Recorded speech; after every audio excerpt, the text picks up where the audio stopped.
Yeah, if you take the disc out mid-game, you can walk across like oceans on the world map. Wow, I never knew that. Yep. There's a game is glitch that? to let you replace Luke with Ash in the party permanently. Ah, nice. All right. We out here. We live. What's going on, chat? How y'all doing tonight? We on the Monday night podcast. What y'all know about that? We got the usual suspects. We got Sebastian, Mazio, Duo, Ricardo, Riku Key, Night Fury, Ace Breaker. What up, man? Kogan, Snack. What's going on, people? Ah, man, we out here live. We got some interesting topics to talk about today, folks. Especially the first one. Wow, man. There's some cap going on with this first topic. Let me tell y'all. A lot of cap going on with this first topic. Let's just let's out here do the intros real quick. Go ahead, Bob. This man really chooses me first for the first time, and I have food in my mouth. Anyway, he never chooses me first, and the one time he picks me first. Anyways, hey guys, Bao here. Thanks for joining us on a Monday. I know it's different. Hope you all had a good weekend. Let's talk about these JRPG topics. Riku? Riku-san one, the only one here. How's everybody doing tonight? I'm gonna keep it short and brief. Sosuke, go ahead, man. How's it going? The true JRPG god here. And Lord? the Wow. actual service, Oh my god. Sosuke the bro. Yeah, I hear this, man. Oh, Are we taking you to court today? Number one Crossbell fan. Lord? This man has not played Crossbell. Has he even played Crossbell? I actually do Do you plan not on see his streaming. profile picture? Do you not see the profile? I see it, but has he played it? I do plan on streaming. As Oh an my N0. god, you don't. Oh my god, you didn't even play it, bro. Listen, I like this character design. What can I say? You like a girl. That's what you like. You like traps. Do you also like Afonso, whatever his name is for FGO? Do you like that guy too? Astolfo ain't bad looking. Like Oh, man. I don't get the Ah problem. man. Like y'all out here. Some say the penis makes it better. I ain't say that. I ain't say that. Yo, what's going Wait a on? minute. What's going on? Hold on. Oh man, Blake, go ahead with your intro, man. It is that time. What's going on, guys? It's me, Westtown HD, coming to you guys live from Crossbell City, my hometown. Your boy was born there and Oh, my raised there. God. You love to see it. Let's get into these JRPG topics. It's gonna be good. Yeah, what's with all the Crossbell Baker's love not here. here, man? What, y'all also like Juna too? Y'all Juna fans out here? You guys call Yuna Juna? Is it Juna? Is it Yuna? Bro, it's Yuna. Have Man, you not heard the game pronounce it? This listen, is man, not listen, all I- the polls to 3 and 4. Listen, I've been playing the game for like 140 hours. I don't remember them names. Wow. JRPG We have a lot of fake. We have a phone. lot of fake fans out here. Man, oh man. My fault, my fault. Q, go ahead, man. Well, we're back. I'm here for the waifus, of course, and let's get this going. We have some important these things to talk about. Let's start. Yo, what kind of crazy ass super chat is this, bro? Like, I don't even know if I want to read this super chat duel. I don't know if I want to read it, man. To the Bao Elite HD and the HPMP podcast. I love it. Listen, man, I don't know. I don't know what's going on there. I don't know what kind of slander. I don't know what information you guys are getting. This is insane. Anyway, this is Shadow Elite HD. Welcome to the 57th episode of HPMP, the JRPG podcast. You guys know who I am already. All right, you guys know what I do. All right, so let's just get into what we were talking about before the podcast started, because there was some serious cap going on before the podcast started. We were talking about East 9, and we were talking about comparing East 9, or just the East games combat in general, to Devil May Cry. Now, I say you are insane to make this comparison.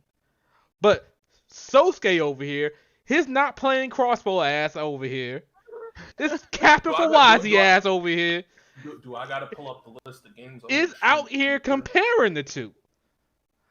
Now, people in the chat, I'm just gonna ask this question before I let Sosuke say his stuff.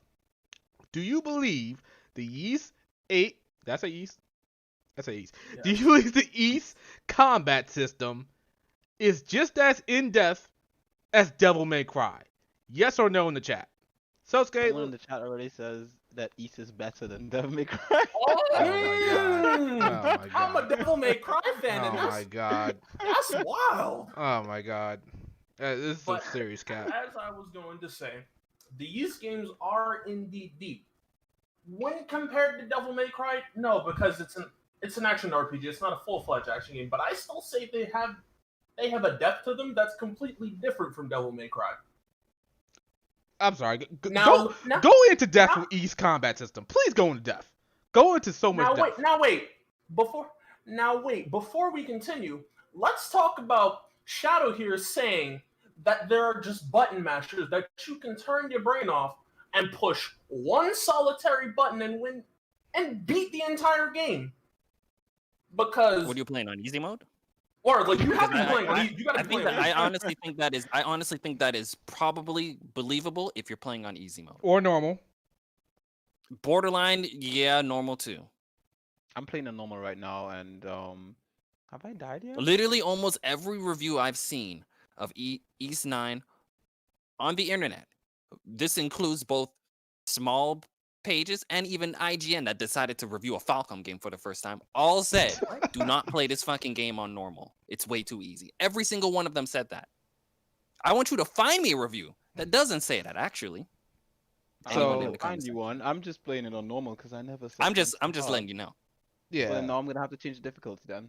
Cause That's what I had to do. I was playing East 8 on normal, and then Riku told me what my bum ass doing playing on normal. So I upped it up to hard. And honestly, I still found the game a little bit too easy, to be honest. I should have put it on Inferno just to see what happened. But No, definitely don't go to Inferno. You're about to get fucked. At least put it on. I would say Nightmare is where you should have been at. Okay, if you beat there's Nightmare. I should have put it on Nightmare. That's why Yeah. I ain't meant to like the crazy hard difficulty. But Nightmare will make you actually use your healing items. but yeah, here's the thing about East games. All they are is attack, and use a skill. Or flash guard if you see that enemy about to use a skill. Or flash move Dodge. if you flash dodge if you decide to, maybe dodge instead of flash guarding. But that's it. There is nothing else to do in these games. And of course you got the usual switching of the weapons up if, to take advantage of weapon weaknesses. That's it. That's all there is. I will get more in depth into that when I talk about Ease 9 in particular. But pre-Ease 9, I agree with you in regards to that, the meta of that. I'm just mad how this man Sosuke dared to compare DMC to he's I've played the those- bigger I've played Devil those May Cry games. player than me, and he got the audacity to compare its combat system. Question, Ease. Sosuke, how many Ease games have you beaten? I haven't beaten them, but I'm actually sat down and just shut up. Let's change the question just a little bit, or just a tad. How many Ease games have you played? About 5 hours of Lacrimosa of Donna, and I spent 20 just fighting. I actually enjoyed. And you the play combat Memories of that much. Sunseta as well, correct? Yes, Memories of Sunseta is the one I just spent fighting, just because I like playing the game. Okay. I like the combat too. I have to agree. I enjoy the combat in East. I think it's relaxing. It's a nice combat. There's a sort of attack to it. There's a nice ebb and flow. It makes you think a little bit more than just. I wouldn't say you just button mash. It's a simple combat system, but it works. It just works really well. It feels fluid. It feels like you're doing something that that just feels nice. Like It's switching characters mid attack string, using a skill from that character, switching back to add all mid string to do. You don't need to do all that. You literally don't even need to do all that. I mean, okay, But why would I bore myself with the game? You can also 'Cause it argue doesn't that require Devil May Cry, you don't need to be a badass. Word, you don't need. The game actually rewards you for being a badass. What are you talking about? But all it rewards you with is orbs. Orbs. Yeah, so you can get more skills. Just by killing enemies, which you can get the same amount of orbs killing an enemy the boring way versus the stylish way. Oh my god, we really doing this? Like I can't believe. Especially, okay, I'll say this right now. In DMC5, it is extremely easy to get orbs compared to the older games. In DMC5? Yes, it's like Oh, it's insane. especially DMC5 Special with Legendary Dark Knight, you can grind orbs like crazy in that mode. It's But there's more insanely intricate easy. combos you can do. There is no But do intricate you combos have to? in East. There's But do you have to? no. But do There's you just have to? none in general. There's just none in general for East. It's not even the option to do them if you wanted to. In Devil May Cry, you can get crazy. Basically, what I'm saying is this: you can go on YouTube and Google Devil May Cry combo videos. You can't do that for East I'm gonna do it because right there now. is none. You check it. You don't need to do the. If you combos, look at them, all they're doing is just you spamming the same skills over and over. That's all they're doing. And I only seen one. The name taking the time to actually. The name taking the time to actually understand the combat to its fullest. Oh my Hey, god. That's just me. I'm gonna. That's coming from the Listen, man that played each game for like 2 hours. Is that? Damn, I didn't know 5 equals 2 now. Oh my god. So Shadow. So I googled that and I found a East 9 Monstrum Nox Says co-op infinite combo videos. So Infinite combo. Did you look at the video? Because I probably looked at that video as well after I was done with East 8. oh hey, I'm looking at this video right now. It looking kind of smooth. Like they kind of okay. They definitely. Okay, listen. Devil May Cry is focused more so around one character, whereas East looks like it's focused around comboing characters into other characters. This man is doing the same skills over and over again. Which one are you looking at? The one I posted? I'm looking at the one you posted. I mean, here's the thing. Okay, so because I remember when I first started playing the East franchise and going from just East Memories of Solseta to Tales of Hearts R. I definitely thought that, you know, combo potential and all of that stuff, because that video I posted, which I will post inside the comment section for the viewers to look at as well. That's from the PC version. I don't think you can actually like go that crazy in the PS4 version. But I think the thing that does, and I've been saying this for a while, I think the thing that does limit the actual depth that you can get into in regards to combos in Ease is the fact that you can only equip up to 4 skills at a time on a character. So yeah, what Shadow is saying to a degree is true. You are just cycling through those 4 skills And there's like over and over and over. Like, and I feel like at least in comparison to Tales of Hearts R, where the amount of skills that you can equip to a character, as far as I remember, in Tales of Hearts R was 16. I didn't get the So art it was room like- yet. I didn't get the art room. Yeah, 16. Yeah, in Hearts R it was 16. So me going from like 4 to 16, I was just, you know, and remember that was my first Tales of game, so I was just like, I personally was blown away. and Sosuke, are you also going to say that Ease games are just as in depth as Tales of games as well? No, I actually consider. So you're saying no to that, but so you're saying Tales of Combat is more in depth than Devil May Cry as well? Yes, it is. What? It actually, Tales Combat is way more Are in depth you than insane? No, it's not. Oh my god! Okay, wait, hold up. Which Tales of game are you referring to? Because I know obviously Grace is F. I'm gonna go. I'm But other gonna go other with. than Grace is, I'm gonna go for Grace's Grace's F Exilia 1 and 2 up until Berseria. Berseria. That's what I'm gonna go up to. Grace's F, Exilia 1 and 2, Berseria, Vesperia, Hearts R, and Innocence R. I think That all of is those have 6 better. games. Oh my god! You think all of those have better and in-depth combo gameplay than all of the Devil May Cries? Yes. Oh my god! Wait, including Berseria? Oh my god! I'm not the biggest fan of Berseria, but even then, the depth of combat in Berseria kind of surpasses Devil May Cry because of the amount of customization and availability to your skills without having to switch weapons. You don't have to switch weapons to keep that up. Now this is not putting down Devil May Cry combat at all. This is putting it on a much higher level. Tales combat to me is the peak of action games. Devil May Cry is right next to it. If a Tales game played like a Devil May Cry game, it'd be the greatest action game to grace the human race. Wait, what'd you say? Say that again? And I'll die on that hill. No, what'd you? If What's the Tales game plays like Devil May Cry, it said it. But she just said Devil May Cry isn't as good It's as great. Tales Combat. but it it's doesn't have as close. much customization. Oh my god, I can't.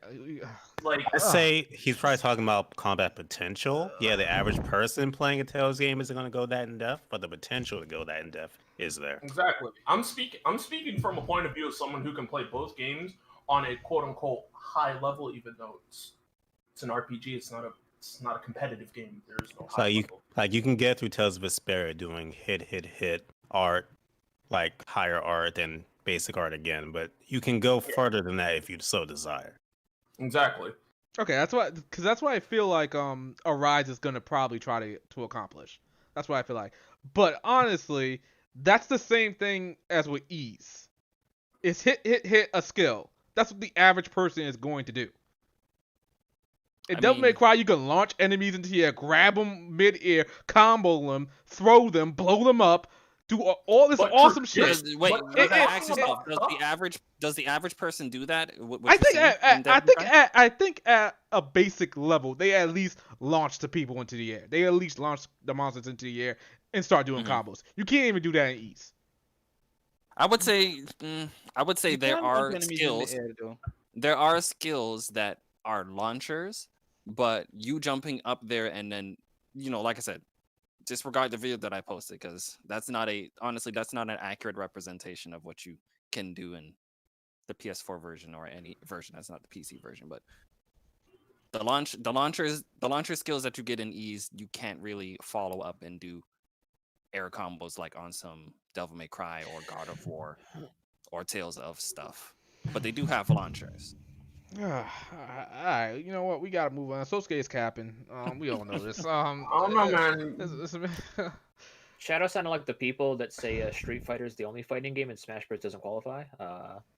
Exactly. Whoa. Oh, man, we were really gonna get off topic, but didn't the creator even said Smash isn't a fighting game? Thank you. I never set out to make it one, but people he never set out to make it one. But with Smash Bros Ultimate, he specifically made it with the fighting game community in mind. Yeah. That's why Smash Bros Ultimate has so much more stuff to its combat. You're gonna have to show me a quote of that one. Can we put a pause? Can we put a pause on that real quick? Sebastian, Shadow ain't get to roast nobody. Sit down with that one. It's about to be. I'm about to roast the shit out of you for saying some. Oh my god. All right. Finish Final Fantasy IX. Finish that bum ass game, man. Listen, man. That's another game I want to actually talk about. Wow. But let me get into that when we get into the currently playing. Cause I got so much crap to say to Pelvic about that game, but I'm gonna keep it. I'm gonna keep it. I'm gonna keep it to myself. But that's only in comparison to Final Fantasy VIII. I'm gonna keep it to myself for the time. What? Let's go to our first topic of the night. Let's talk about Kingdom Hearts finally coming to PC. But it's not coming to PC the traditional method. It's coming to PC via the GOAT, Epic Game Store. Why are you this way? Yeah, this ain't Shadow. You lost your whole time. I'm fucking around. I'll get it though. But yeah, it looks like Square Enix they cut the check, and they were like, or Epic Game Stores cut the check. I don't know what they did, but this seems to be exclusive to the Epic Game Store. I think you get all the Kingdom Hearts games are coming. No. The newest bundles are coming, basically. Okay, so all right, so you're gonna buy them at full price. Okay. I think isn't 3 on its own full price? Yeah. It's 3, 2.5, I think 1.5. Wait, 4 full price. Is the Remind DLC even with 3? Probably not. I don't think so. No. Yeah, but the problem is that they're selling like I bought the entire bundle on PS4 like last year. I think I paid like 20 something quid because it was on sale or something, or it was less maybe. The all-in-one. Yeah, exactly. And now they're selling these each at about say 60 a pop. Oh man, that's robbery. It's robbery without a gun. Even Nintendo didn't release Mario 64 Sunshine and Galaxy standalones for $60. Like, that's like shaking people down with like no weapon in hand and saying just give me your money. You know, like Riku Key 2 in the chat said 1.5 by itself is only $50. Oh, what? That's not only. That is too much. Shouldn't be that Like, expensive. That's kind of that ain't it. That's too expensive, man. Seriously. They already have a bundle on PS3. I'm sorry, on PS4. There's no way And you PS3. can't just take the whole bundle and put the bundle back on the PC and just say, hey, here's everything, and then pay for 3 separately. I'm down for that, but So each of them separately. what I'm seeing is 1.5 and 2.5 are $50. 2.8 Final Chapter Prologue is $60. Kingdom Hearts 3 plus Remind is $60. And Kingdom Hearts Melody of Memory, I don't know what the fuck that is. Rhythm Is game. That's the Is rhythm game. $60. What, the rhythm game The is rhythm $60? game is $60. What? Rhythm game. Huh? No. It launched at full price on everything. It And did? I think Yeah, I think man. just last week you could find it on Amazon for $29.99 or something like that. So no. I thought That this is was- Online for that. no, I thought no, this that- was like a mobile No, quality type game. Nope. That is the Nope. main reason I did not enter that game at like launch, because it launched at full price. I mean, granted, it's got like over 180 songs in it, but you got me fucked up if you think I'm spending that much on a rhythm game, bro. I love rhythm games, but I mean, Osu is free, and that's community based, so I rest my case. There's a reason why Square does this though. They know people. There are gonna be some people out there who are gonna spend this money and not give a shit. They're gonna be like, you know what, 60 quid each. I'll buy every single one, and I'm gonna be good. It's gonna be perfect. I'm gonna be happy, even though I already own it on every other console. That's gonna be great. And then Square's gonna be laughing to the bank, and then 3-4 months down the line, it's gonna be on sale on Epic during some kind of stupid sale. It might That's even what I'm be gonna free on rather. Well, Epic. not even that. You might get the game. You might get the game for free because Epic loves to give games away for free. Exactly. See, and the way I see it as well is just like with Borderlands 3 when they tried to make that exclusive to Epic, like as soon as Kingdom Hearts comes to Steam, it's gonna be launching at like $20-30. They're not gonna put it at full price. Those Steam sales are insane, so nah. I'm waiting, man. I've got it on PS4. I'm good. I have no reason to double dip outside of mod support, and Epic is Yeah, honestly, I got no reason to play Kingdom Hearts on PC. I'm low key done with the Kingdom Hearts franchise. I don't want to see any more games. I don't really care about any more games. I don't care about Kingdom Hearts 4 at all. No, I mean, if they did this with Persona, then we could talk some. Maybe it's possible. Would you buy Persona 3 for $60? No. Oh yeah, I probably would. Even Is being a it a massive Persona fan, I 3 am remake? now. If it's a remake, Is it a Persona 3 remake on the level of Persona like 3 5? portable port, right from Persona 3 PS3. portable port? No. Nah. You're on crack. That's not 60. Yeah, I mean the fact that they launched Golden at the price means they probably wouldn't do that, but Yeah, Golden was like 20, wasn't it? Yeah, it was like Yep. $20. You need to do a full blown remake if you want 60. Yeah, if you want 60, yeah, you gotta do a full blown remake. I mean, I ain't gonna lie. I'm gonna put myself on blast right now. I'll probably pay for it. You know, Lord. Ew. I'm on this. It's my money. I do whatever the fuck I want to do with it. But yeah, that'd be some bullshit. Don't be like me, people. I'm a bad example. Don't do that. No, you won't. Someone's gonna break into your house, take your wallet, and slap you until you know. Don't do this. If you ever make this purchase again, we gonna have some problems. low tier God gonna be waiting outside. No. Put that away, Blake. Put that image away. Oh man. But okay, but yeah, having all these games on PC for the first time is great and all.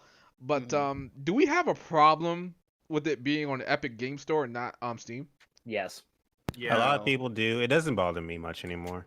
Doesn't bother me either. I've got too many games on Epic now. Like they've given away so many free games. I basically have like not as much as I have on Steam, but a good substantial amount on Epic. So I don't really mind anymore. I'm good. See, all the games I own on Epic I haven't paid for, so I mean Exactly.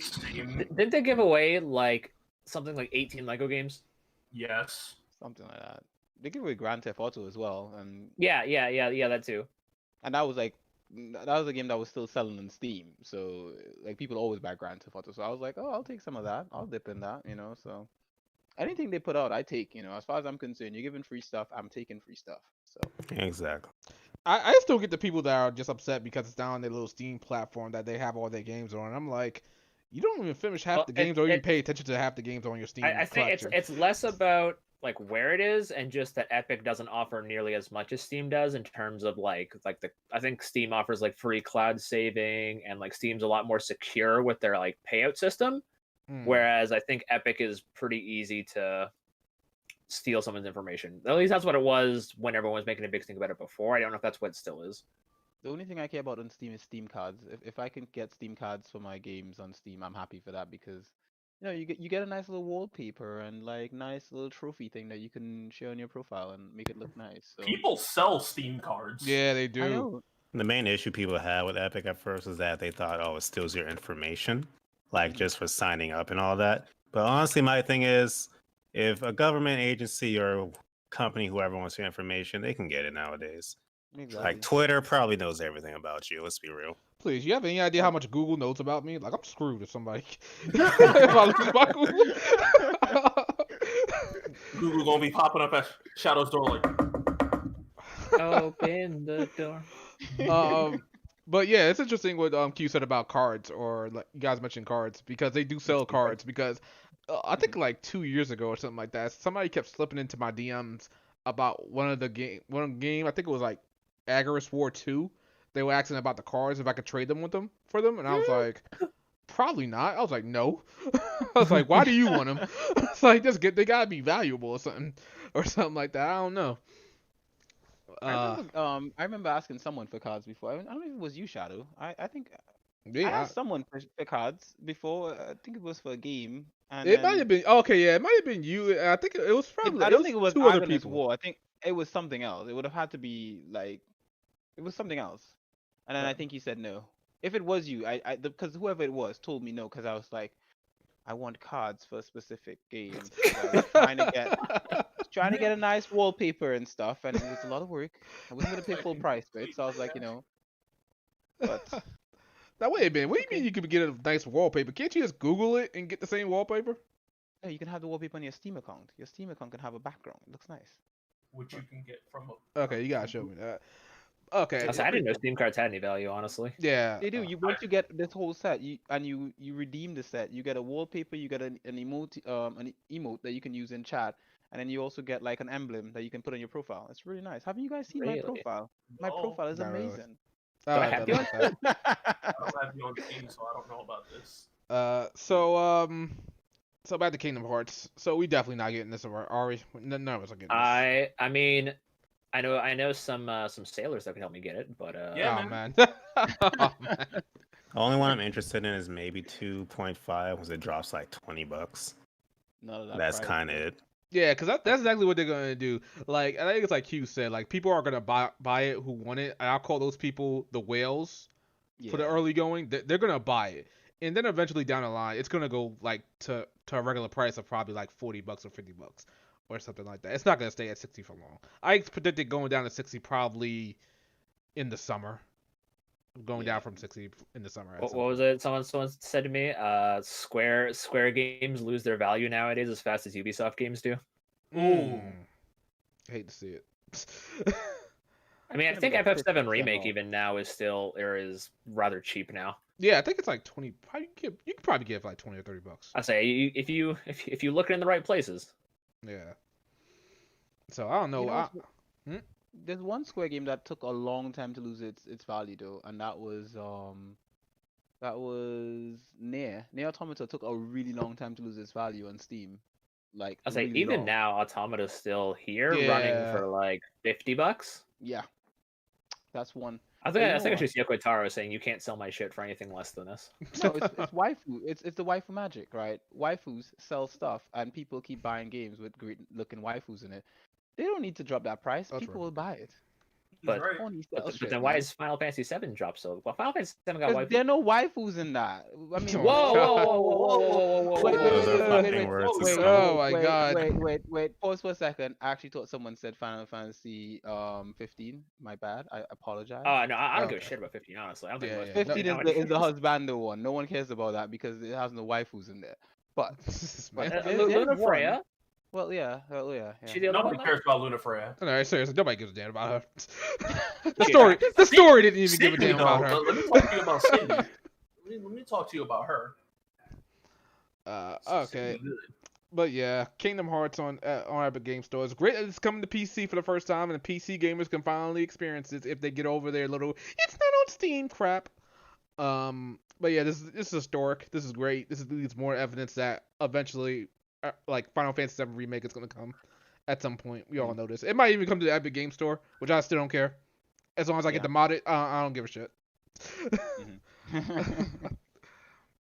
But Wants yeah, a new mod. I think everything's gonna come to PC at some point. yeah. And then, Square Enix gotta ain't wait. loyal. We know Square Enix ain't loyal. They used to be back in the day, but they ain't loyal no more. I don't want anyone to be loyal. I want everybody to be loyal to my pocket. You know. Hey Make it man, cheap and make it on PC. Atlas has been loyal for a long time. They starting to show some cracks. Let them show them cracks, man. Let them show them cracks. That puts Bro, all the if the money next coming in. if the next mainline like Persona / like Megaton game is multi-plat, it's gonna be wild.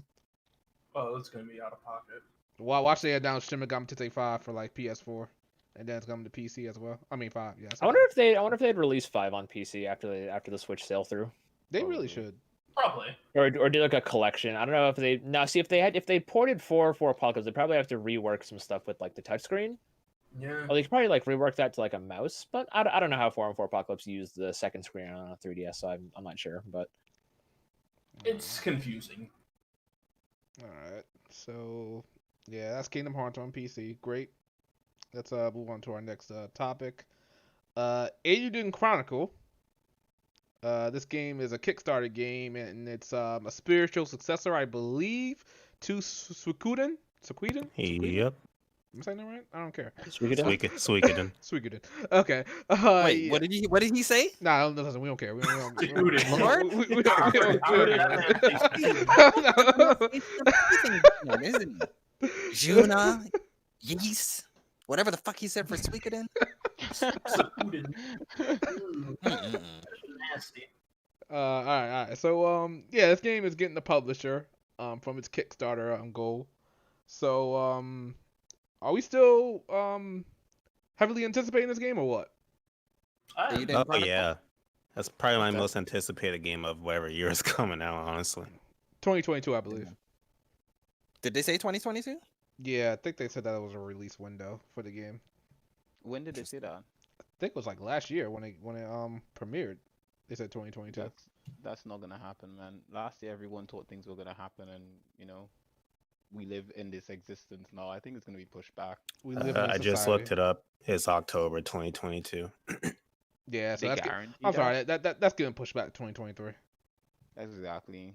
There's no. I mean, time. I don't know. I mean, that's still a pretty good ways out, and they probably want probably want the holiday sales. But we saw how that worked for Cyberpunk, so. Mhm.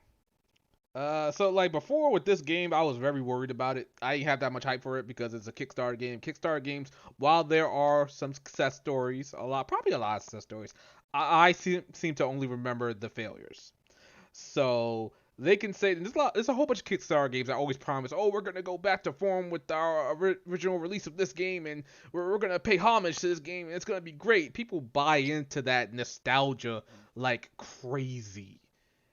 And I think that's what kind of leads them to their downfall on some games. Some people will say failures are still good. Like, there are some idiots out there saying Mighty Number 9 is still a good game. I don't know. Is it? No. There's probably people out there probably clinging to Shenmue 3, saying it's a good game. It probably isn't. It's gonna be a cult classic. From what I've heard, Shenmue 3 did not go over well. Yeah, And exactly. it's all because they axed the game to be like the original one. Yes. And then people complained that it was like the original one. That's what they asked for. And I was thinking, like, how you ask for something and then get mad? That's like saying, yo, I want cereal. Yo, I didn't want this cereal. But it's weird because they should have known not to make it like the original, because the original was dated by design. Yeah, like, and we're in 2020 whenever that game released, and they're still going with a 2011 gameplay frame. Like, are you insane? 1999. Oh my god, Era. that's even It was on worse. the original Suikoden was on the Dreamcast, not Suikoden, Shenmue. I'm still looking at the footage of Eiyuden Chronicle on the screen. But yeah, People don't know what they want, though. People Yeah. say they want something, but they don't know what they want. Yeah. that's a I don't like pistachio. Then why did you ask for it? I but will say for Eiyuden Chronicle, the reason I am, I guess you could say I'm willing to take that plunge is just that everything we've seen so far and everything that they've told us, being very transparent about stuff, Well, for those who don't know, I'm a backer, so I get like updates on the game from time to time.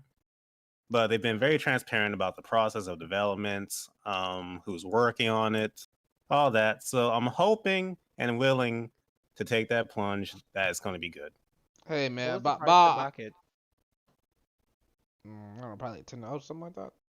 Maybe. Oh, Hmm. the backer price. How much was it? I think if you want a copy, maybe it was 20, 30. But I did a higher tier though, just so I get extras with it. And Bob, I don't know about everything you said because you the same nigga that likes Cyberpunk 2077 as it is. So And it's an amazing game on PC. All right. Not my fault. You console people had issues. How does that affect my experience? It's not my fault. They had to compensate for broke niggas. I spent over $1,000 on this PC. Not my problem. Your little $300 can't run a game. Hey, but all I'm saying is, even without the bugs and glitches and all that good stuff, it's still a pretty barren game. That's what I'm hearing. Nope. All right, No. all right. I have no interest in the game, Shadow. Like you, I didn't care to purchase the game, Shadow. But even I did a video on why the game is amazing. I've sat down. I've watched I've Bao play it. I've watched my brother play it. I've watched multiple streamers play it. And this game is far from barren.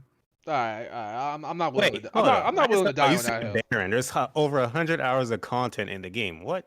I never said I was willing to die on this hill. It's about as barren as Skyrim. I'm just gonna say this. I've seen literally put almost 100 hours in this game. There's still a listen. I've seen a ridiculous lot of amount of people. stuff on the world map I haven't even touched. I've seen a lot of people say that like the choices that you make in that game don't really matter at the end of the day. I just seen a lot of videos saying that. That's all I'm saying. There's only superficial choices, like major choices. Yes, they do have consequences. All right. But like I feel like they were supposed to be bigger or something like that. That's because that's how you were touting it. That it was gonna be like really huge, world changing stuff, and it's like, well, from what I heard, I haven't played the game, so I don't know. From what I heard, there's like 6 different endings and variants of those endings, so sort of depends on what you want. Okay. All right. So for Eiyuden Chronicle here, I'm a little bit more inclined to believe the hype for this game now that it has a publisher. You see, when a game has a Kickstarter, I believe they don't have anybody to answer to but themselves. And they can answer to the fans, but all they gotta do is say to the fans is, "Oh, we need more time to work on it. It's gonna come out great, guys. You'll see." And that's it. That's all they gotta say to you guys. You guys don't wave at danger when it's been delayed like for the 5th time.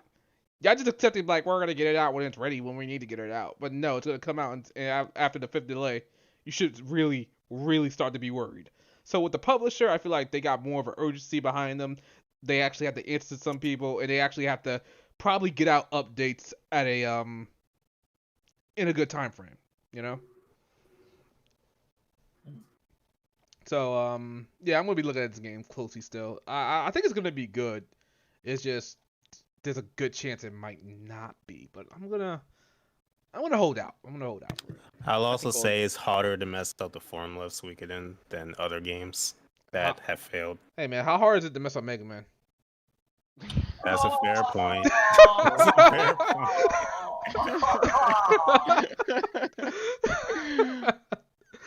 I always say with regards to new games, just be skeptical, man. Like I can't. It's really hard for me to get hype for anything because there's so much that just let you down, and then there's some that you just like you have no hype for it, no interest, and then all of a sudden it's like, oh my god, this is amazing.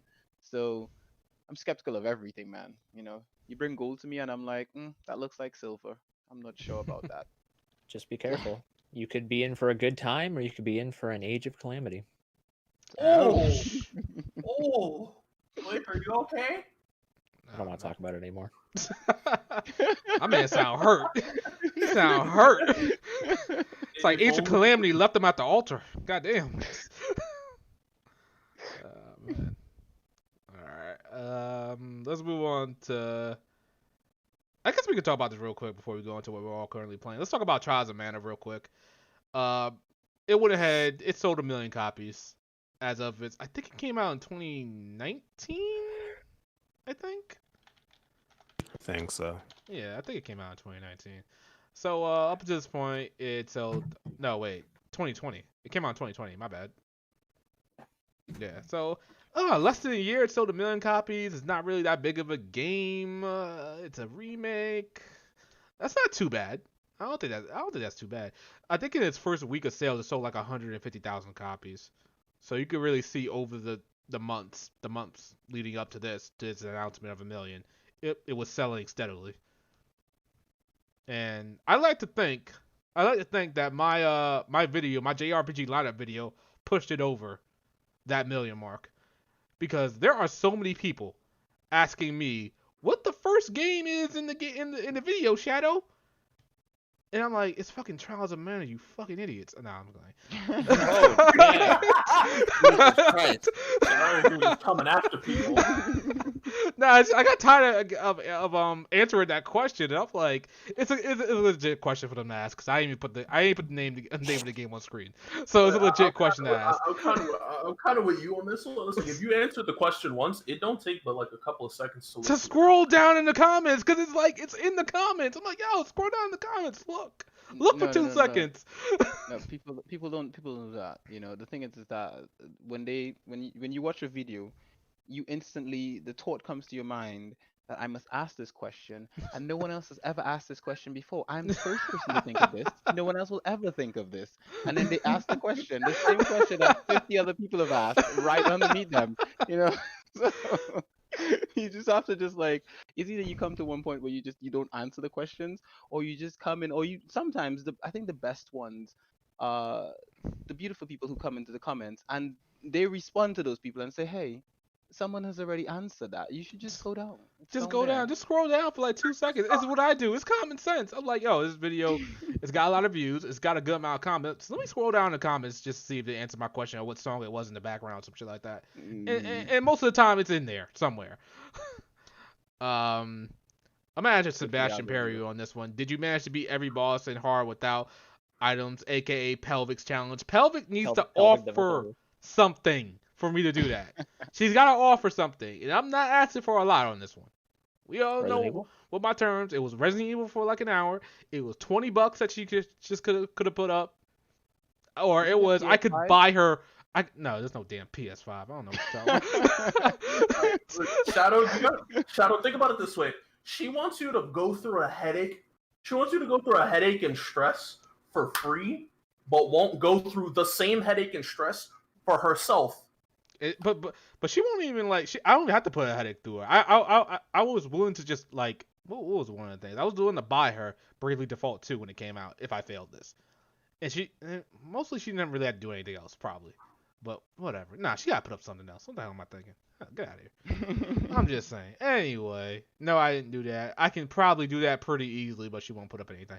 But as far as Trials of Mana goes, yes, it's a pretty decent game. I didn't go in there expecting too much. Battle system is pretty basic. I want to say it's almost the same as East for the most part when it comes to its battle system. You attack, you use skills, you switch up party members. I don't think you even switch up party members to take advantage of weakness. You just switch up party members. If you want. Okay. Between Trials of Mana and Yeast, I'll play Yeast over Trials of Mana. Yeah, absolutely. Yeah, absolutely. The flow of combat in Trials of Mana feels very, I want to say, dated. Not even dated. Like, for some reason, I went back to play like the original Trials of Mana, which was Seiken Densetsu 3 on Super Nintendo, and I enjoyed that more than the remake. And I was like, what happened? Does it feel floaty or something? It just like, it feels like they wanted fluidity, but every attack carries your character forward like an insane amount of distance, and then your skills have this like super anime cut in, and it looks cool, but it doesn't feel like it has impact to it. Yeah, I can understand what you're saying on that one. That makes sense. Yeah. So that's Trials of Mana. Good job that it sold 1 million copies. I hope that's enough for Square, because I was hearing that Final Fantasy VII Remake sold like 5 million copies, maybe 7 million copies, and it still didn't perform as well as Square Enix hoped it to do. Which I think. Not surprised. I don't know how much for Final Fantasy VII Remake to sell for Square Enix to be satisfied. Well, this is sort of the norm for them. I forgot what games they were. Well, no, I remember what games they were. I forgot how much they sold, how much Square wanted. It was like Tomb Raider and something else sold a stupid amount of copies, and Square was like, nah, it didn't meet sales expectations. But So what was Tomb Raider an exclusive though? Because I think it was. No, it Final wasn't. Fantasy, It- not No, it it was wasn't. wasn't can't for long. remember. It If was it was, on. it was I think Xbox. Tomb Raider was multiplat. Yeah, I think it was. Yeah, I'm guaranteeing you, if they had released Final Fantasy VII remake on every console, it would have met whatever requirements they want. A lot of people didn't get it because they were like, oh, it's gonna come out to whatever I have inevitably, and I'll just wait. Which is me. I'm like, I'll play this on PC, man. I'm not playing this on PS4. PC So it is. I'll wait. I just looked. So Tomb Raider itself sold 3.4 million, and Square expected it to sell about 7 million. Ooh. Some people in the chat, does. I think, are saying Final Fantasy VII Remake should sell 10 million or maybe 15 million. I'm not sure what that number had to be for them to be satisfied with it. It will never be satisfying to them. Square wants all the money. Square's starting to remind me of like early 2010s Capcom, where they were like, "Damn, this game didn't sell." Like, this game didn't sell. I want to say they were like, "Oh, if the Darkstalkers collection doesn't sell at least 3 million copies, it's a failure." I think it came to like 950,000, and I'm like, that's pretty good considering Darkstalkers as a whole and the online not even being that good. And Darkstalkers is mad niche for the most part. Yeah, like Capcom fans will know about it, but like the average person who knows what like Street Fighter is, they'll be like, so it's just Street Fighter with Demons. horror monsters. The only reason I ever found out about Darkstalkers back then was crossovers. And, Like Mugen. that's kind of what Darkstalkers has been regulated to. The characters have outgrown their games. A new Like a Darkstalkers Saturday won't morning sell as well. cartoon. Yeah, Yeah. I would say like Morrigan is more popular than Darkstalkers. Oh, Like, he's more absolutely. iconic. Yeah, absolutely. I would say the same thing with Felicia. Yeah. Yeah, Oh yeah, that's true. definitely. Yeah. Absolutely too. Yeah, nobody can. But I argue wouldn't. I that. wouldn't say any other character. Like I think Dimitri is like right there. Yeah, but he'd be not number 3. above it. Yeah. Yeah, that's And then true. that other like purple vampire guy. I'd say Oh, the purple dead girl. That's with it. Shen- number Shenko? 4. Is that her name? Yeah, Shenko. The one that made. Who's that purple vampire guy that made it into? What was it? Infinite? Jeddah. That's Jeddah. Yeah, him. That's what I was referring to. Yeah, but that's what happens when you build something to be a product of that era and not like progress with time. Yeah.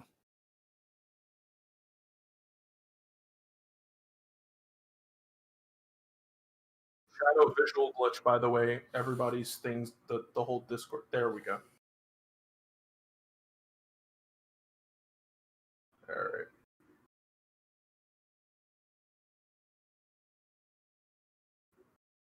So at this moment, I am currently playing FF14. Recently got back into it because of the new expansion trailer. Been loving the game. But as I said last podcast, by the time we had this one, I would have beaten Danganronpa V3, and I have. And oh boy. Oh god. So I can't go into details because massive spoilers, but Danganronpa V3 is probably the first game in a trilogy or series that I've beaten and has ruined all prior games for me. It's one of those things where, like I said, I can't go into spoilers, but it's like, oh, it was this the entire time. It just ruins your whole perception of the series. Now, I was going to. Yes, exactly. I need to And fix the problem I with was gonna do a video on it, but then I started looking at what what other people thought of the ending, and I found that the fan base is very passionate and think the ending is some super deep, introspective analysis of like us as gamers and stuff. I was like, yeah, I don't want to get into Just that like the Last of Us Part 2. because I just thought this was trash, and I don't want to attract that negativity to the channel. So yeah, was not a fan. It was a great game up until that ending.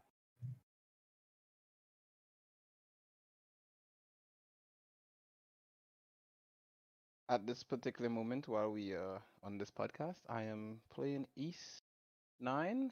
Of course, I am in it for the waifus. particularly right now, the one I'm pursuing is the guard who interrogates you at the beginning. I'm fancying her the most. I don't know how if she somehow works into becoming more important later, but I think she will. I don't like this one that's following me all around though. The young girl you get at the beginning. I'm not even gonna bother to learn her name. Wow. Krisha. Yes, that's her name, Krisha. She's not Jesus. waifu material. She's just not. That's So crazy. Oh, I'm sorry. He's only judging them waifu material related. Okay. yeah, basically. I mean, obviously the party. Whenever I play East games, the party is always adult, waifu, adult. Wow. There are just no guys in the party. So, Jesus. Like, I'm surprised you don't play gacha games. because I'm not wasting my money. So, but That's exactly, true. right? Exactly. So, but I mean, all that aside, the game is good. I'm enjoying it. I'm really enjoying the gameplay. It feels like Spider-Man met East Wow. because Oh, can we not? the man took So, the Are you rock. serious? real quick, everyone's saying they can't hear you, Shadow, for some reason. Hello. I'm trolling. Are you trolling?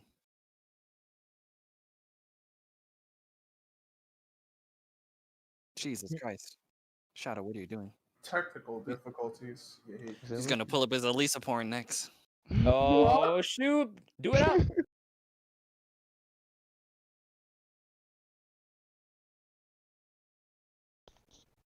What we need is that Mario music playing right now. Do do do do do do do do do do do do do do. No, just play the Chocobo race theme. It's the perfect pastime. The one from 13. Oh yes. Dun, dun, dun, dun, dun, dun. Bro, I was not ready for that song. You reminded me of it, and I'm like, oh yeah, the traumatization song. Why does this go in? Fucking. This is Okay, Ryoma's should be working Chocobo. now. All right. I want to change my mic mid, but Streamlabs isn't gonna let me. Okay, so I'll continue with the Who's Up playing. He was talking about how this game is like Spider-Man. Go Okay, on. so here's the thing, right? So Adol has an ability you get early in the game, right? This is not even spoiler related. You're gonna get it early in the game. If you've seen the trailer, Crimson you've Light. seen it already, right? And it allows you to just basically zip from point A to point B. And then when you get this unremarkable girl character, she comes with the ability to run up walls, right? You add the two together, he's basically Spider-Man at this point, and you zip and run up walls, man. It's pretty cool. I like that. Sounds like Dissidia, but in an action game and not a fighting game. All right, I'm gonna let you ride out with that one. Oh man. I'm just saying. It has this sort of freedom it's given the East games where you like right now I just like going up to the top of buildings now and finding those little blue things and just zipping around the city and trying to see how high I can get the characters to reach. It's just nice. It's really nice exploring. Also, the most important aspect of having the ability to traverse any RPG as you want is the ability to basically fully map out the map before you have to, and I like that. I like being able to fully map out my map 100%. So I'm loving East, and yeah, we're gonna find out who that god waifu is at some point. All right. Blake, what you out here playing? So currently, right now, as I'm on the podcast right now, I'm playing Assassin's Creed Valhalla still. But I think now has been Saturday. I got back into Final Fantasy 14, so I'm gonna be joining Bao and the gang for some of that. Aside from that, I've also been playing The Legend of Heroes: Trails of Cold Steel 3. I just got. I'd say I'm probably halfway. No, I'm not even halfway through Chapter 2 at this point. It's I just got the Crossbell in Cold Steel 3. It's great to be back. I loved Crossbell in the Crossbell games. I'm having an absolute. I'm not gonna say that. It's a good game. I'm liking Cold Steel 3 so far. It's I remember Bao came in my stream once when I was streaming Cold Steel 2. He said, "God, this game is ugly." And I said, "I don't think it is." And then I go back and look at Cold Steel 2 after 3, and I'm like, "God, this game is ugly." So Damn. There it is. The effect of playing Cold Steel, like that's why and there's people. Okay. Quick rant. People that say, "Oh, you can play Cold Steel 3 first." No, you can't. You really can't. Why? Why would you tell people that? Not only will it make it harder to go back to 1 and 2, but Cold Steel 3 spoils a lot throughout the entire game. I didn't even Spoils think about all the that. events of Cold Steel 1 and 2. That's Who do you insane. think it's not- people saying that you can play 3 first? I've seen Yep, I've specifically seen specifically Nintendo Switch people. Yep. It be your Nintendo own Switch people. It be your own people sometimes. NIS also advertised that you could start off in this game. Here's the 'Cause thing. obviously Okay. Here's the thing about NAS. They trying to sell some copies. I'm gonna give them a pass. because on that. obviously they don't own the publication rights to Cold Steel 1 and 2, so they're not going to tell you to play games that they don't make any money on. Someone selling drugs isn't going to tell you not to buy drugs. I mean, come on. Bro, Yeah, I would say that comparison is a little iffy in this regards. But same thing with Falcom themselves, because they were trying to sell Cold Steel 3. So when NIS was like, you can start off with Cold Steel 3, right, Falcom? Falcom's like, Gunpoint. yeah. Yeah, they kind of said yeah too, even though we know they were bullshitting as well. They just wanted to, Sell put copies. on the little face. Yeah, sell copies. I to the say, Nintendo Switch guys when it came to- honestly, you don't see someone pick like Iron Man 3 as their first Marvel movie. Like, Mhm. it's not something that I highly like. For the example, thing is, like, go ahead. for example, like if you were to play like the first Crossbell game on its own, I'd say that's a lot more acceptable than playing Cold Steel 3 on its own. More so because the first Crossbell game has characters from Sky in it, but it's not like you'll still get a much more complete experience than you would in Cold Steel 3. It's, I don't know, it definitely, like Riku has been preaching for the longest time, like the Legend of Heroes games, they definitely work off of you having knowledge. Like they definitely spend a lot of the game's world building, and then the closer you get to like the pinnacle or like the climax of that specific game, that specific series, then you'll notice that like a lot of things that you might have found insignificant would come back. Like I don't want to like spoil stuff in Cold Steel 3, but there are characters in Cold Steel 3 from like the first and second game that I was like, why the hell are you here? Nobody liked you. I don't know why you're here. So it's like they really leave no man behind when it comes to these Falcom games, specifically Cold Steel. But Unless there's in, but sure, we're not going to talk about it. So, we go Pretty talk sure about he's in Hajimari, so even him. Actually, no, he's not in Hajimari. Ouch! Ouch! So basically, Cold Steel is the One Piece of Trails games. Basically, the One Piece of JRPGs, basically. It is. I Every guess character you could matters. compare it to that, yeah. Yeah, because It every is not character a matters, far and it's all about comparison. world building. Yeah, And it's it not a doesn't far end. comparison. Doesn't it? They're already starting a new arc in Japan. We got a super chat from Ace Breaker, $5 super chat. Imagine starting Trails with Hajimari. That's No, gross. I don't want to imagine. That's Oh my gross. god. Capcom has already said your next best entry point is Kuro no Kiseki. So I would say anybody who's interested in Trails, and they probably have like a Nintendo Switch or some shit, or they end up getting, one of the later PlayStations, and they want to get into the franchise. So Kuro no Kiseki will be your next best entry point, not Cold Steel 3. So basically, you wait like 2 years and then you can play it. Basically.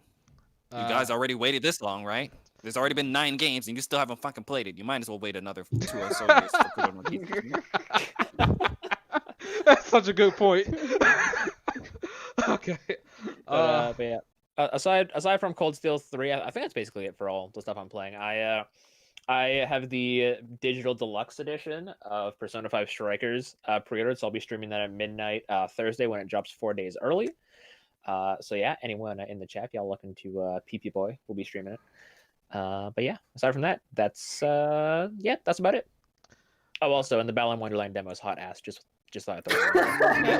Let's go. Yuji Naka, what the fuck you doing, man? What you doing? Balan Wonderworld it feels like they ported a mobile game directly to consoles without making it not a mobile game. It's just a mobile game. No matter what even button. say the name correctly, people. He doesn't even give that much of a fuck. What the hell is Balan Wonderworld? I'll tell you what it's not.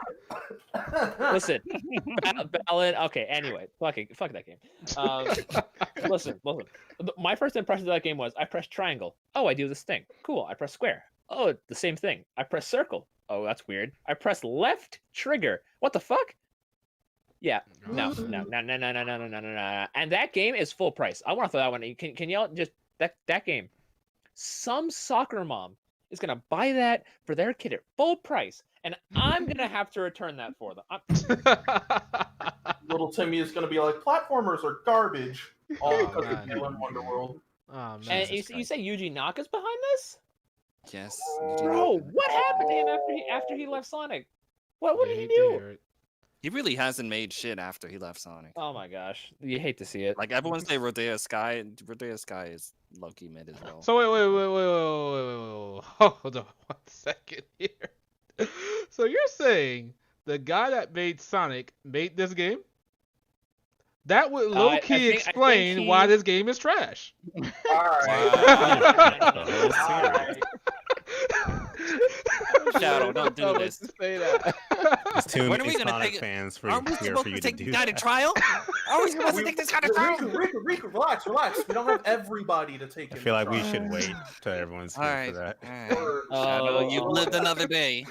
Nah, for the record, Shadow, the last Sonic game he worked on was Sonic Riders. And Sosuke, we gonna have to take this man to court if he says anything Oh, yeah. right now. Hold on 1 second. I'm not gonna say anything. I'm gonna let Metacritic speak for me. Hold on 1 second. No. Sonic no, Riders. Metacritic? You're talking. I'm never. Metacritic? Let me take a look at that Every source you for can like pull 2 up. seconds. Okay, Metacritic guy at a whopping high score of a 59. Okay, you got it. Yeah, you got it. That's a great Okay, score. Shadow, I mean, Shadow, that means I it's a great want you to game. go on Yeah. Metacritic and find me any Sonic game on Metacritic outside of Mania that they rated high. Okay, you want to know why you probably can't find that? Because Metacritic's a dookie ass website? No, because Sonic games are And you- trash. and you don't actually- I mean, Sonic What? Adventure 1 and 2 on Metacritic are rated high, but I mean, Listen, With the exception of Mania and Generations. Listen. My biggest problem with Metacritic is that you don't have to play a game to go on there and say, "Hey, Last of Us Part 2 is some dick on the wall." You could just say it and be like, that is Yo, what it is. listen, man, listen. Exactly. So all I'm saying is, Sonic Adventure 1 and 2, y'all loved it. Y'all sucked that off all the time. And y'all will never relive that glory days. Okay. Also, I'm just Yuji saying. Naka worked on Phantasy Star and Phantasy Star 2. So you want to put your dick out your mouth real quick? Fantasy Star 1 and 2. I believe those games aren't that good. Okay, he yeah, I also always made hear Phantasy people Star talking Online. about. I always hear people talk about Fantasy Star 3 and 4. are the He good also did ones. Soccer Awards. And I also think that game is trash. Listen, you're not helping your case here, Sosuke. I mean, Bob. I mean, And- Bob. He doesn't even remember your name. Ow. He doesn't even remember your name. Nah, Jesus Christ. Yo, Tonight yo, is just a hot mess when it comes to Shadow. yo, we're about to be 3 dislikes on this stream real quick. like, oh no. Oh, my bad. Let's move on. Let's move on to Wazi's bum ass. What you playing, Wazi? First of all, lazy. Alright. Second of all, I didn't finish. I actually sat down for like, I think I want to say the 5th time. I actually sat down and finished Sonic Advance 2 because I was bored. And that game Yeah. was so fun. The Advance trilogy is like the natural evolution to the Genesis trilogy. I would say, yeah, you're right on that one. Had to fix the Vita. After I fixed the Vita, got Shin Gundam Muso or Dynasty Warriors Gundam Reborn. Really good Muso game and runs well on the Are you- Vita. Better than Age of Calamity does on the Switch. That Talk ain't to Muso? him. Talk Ew. to him. Question: are you playing that in like full Japanese, or did it come out with a English patch? Full Japanese. I was waiting for an English patch for that one. I don't think they'll ever do it, sadly. I'm Even mostly there is- playing in Japanese because I like the Gundam series included for story mode. I By kind the of know way, the story. Sonic Advance on Metacritic has an 87. Let's go. Ooh. And next, and in between playing Shin Muso, I've been bouncing back and forth between Tales of Hearts R and Beast Memories of Celceta. Really enjoying Memories of Celceta so far, and Tales of Hearts R kind of jumped off a cliff but did a backflip, and the story is getting out of hand. All right, two things. I low key say you're saying memory to Celceta because of the discussion we had earlier, and 2, people are agreeing in the chat that Sonic games are trash. Really? Because Danger Charizard said 06 wasn't that bad, so I mean. Wow, no. Take that man. Yeah. Listen, he got a great username. We all love Charizard, but man, that man is just wrong. We? Oh, well, sorry, I'm Team Blastoise. I always will be. I will Oh, always man. be Team Blastoise. Word. Oh man, y'all crazy, man. Next thing y'all gotta say, the Vita was a good console. Oh man. It actually is. With the amount of games I can play on it, it is. I was with you up to Charizard, and then after that, I was out, the Vita is a great console, Oh man, that's why Sony stopped supporting it. Oh man. Okay, let me stop. Let me stop here. Slater only saying the Sonic games are bad, bro. Unless you done played a Sonic game blindfolded, clearly you haven't played it. You clearly haven't played a Sonic game. Okay, so wait, I'm sorry. Before we continue what we're currently playing, because Riku, you're next, and I hope you got your stuff ready, Riku. I do. Are we gonna sit here and say all Sonic games are good? No. There's not a series on the planet with all good games. There is not a series on the planet with all good games. Name me one series with all good games. Don't say Persona. Do not say Persona. Do not say Persona. Okay, no. What the Kirby games are? Hey, Q, do we? Kirby games are like always pretty decent. I'll give you that. Q, can we count Atelier Ryza? Atelier Ryza as well. It's a series? Yeah, there you go. There you go. Ryza is a series. There's Ryza, and then there's the Atelier games. There we go. Series. Talk to him, Q. Exactly. It's an offshoot, It's like Persona. You don't call the Persona games Shin Megami Tensei games. They're Persona games, Oh The man. same thing with Ryza. Ryza game. I done heard all. But like, all right. So, but here's the thing. Most of the time, Sonic games are trash. I wouldn't say most of the time. Oh man. I would say Sonic games released within the last couple of years have been. I'd say. Okay, hold on. Forces isn't bad. Forces is just all right. Forces is just all right. Come on. Forces is still a lot more entertaining and enjoyable than Sonic Boom video game will ever be. Oh, all right. Man. Sonic Boom and Sonic Lost World were irredeemable to me. Oh yeah, I forgot about Colors too. Colors was also pretty good. Colors was really good. I haven't played Lost World yet. I've seen a lot of people talk about it. I still want to play that for myself. My problem with Lost World is that it felt like you always had Rock Lee's training weights on your legs. Like you could never actually go fast, and the movement was so stiff, and the camera was always fighting against you. There was a lot going on with Lost World. Oh no! It feels like Lost World was trying to copy Mario Galaxy. That too. That too. And I didn't like Galaxy, so. All right, we got somebody in the chat that's speaking Japanese here. They're saying Rule 34 Sonic games are great. What? How the hell do you know? Why the hell? First of all, that's a 24. Oh, 24. Okay, Rule 24. In the first couple what the hell is times 24? you spell out Rule. Huh? What's Rule 24? I don't know. That doesn't say Rule at the beginning. I can tell you that much. I put that Google says Translate. Lulu or 20. Lulu or Ruru. Okay. All right, I don't know what's going on here. Google Translate. Lulu 24 is a Sonic game. Des ha ha ha. I don't know what the kanji says. My kanji sucks, but everything else I can read. I was using Google Translate, so Google Translate failed me. Oh no! This man did not say Google Translate. Oh man. Nah, you gotta go for that. Like I said, I follow my gods of Google. Okay. Lord have mercy. All right. We can find a middle ground. We can find a middle ground with regards to the Sonic thing. The thing. No, we can't. Okay, we gotta go to a whole thing about Sonic. We gotta move on. We got get you one of these days, Shadow. Don't you worry. We gotta move on. All right, Riku. I got you on a timer here, my guy. All right. 5 minutes, correct? 5 minutes. And that's including everything we might say in between, all right? Lord? All right. Everybody shut the fuck up and let Riku talk. All right. All right, tell me when I can go. All right. Go. What are you currently playing? I am currently playing Ys 9 Monstrum Nux on the PlayStation 5. It is the PS4 version of the game.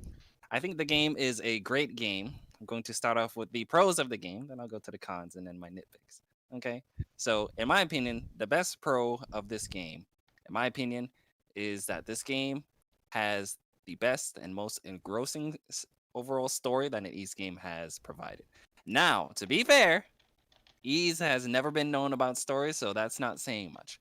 But that doesn't take away from the fact that the stuff that Ys 9 sets up for its story is still impressive in its own regards when you just look at it as, the JRPG action adventure game that it is. So it was engrossing me for majority of the game. Um, Another pro is that in regards to the characters that Ys 9 has, I think this is the best roster in regards to likability, characterization, and from a gameplay standpoint. I think all of the characters that join your squad are good. And I don't think I can say that about Ys 8, members of Sosetta, and Ys 7. There was always at least one character from a characterization standpoint, a gameplay standpoint, or a likability standpoint, where you're just like, at the most, they were like, they're okay, to I didn't care for them at all. I did not feel that way about any of the characters in this game. All of them were good to great, you know. So that's another pro. Obviously, the third pro, like all Falcom games, the music in this one is fucking amazing. Yes, it is. Okay. In regards to the exploration music, top notch, amazing. I like all of it. Another pro, and this is where we're going to get into it in regards to the gameplay. I think from a gameplay combat standpoint, that this is the best that Ys has to offer.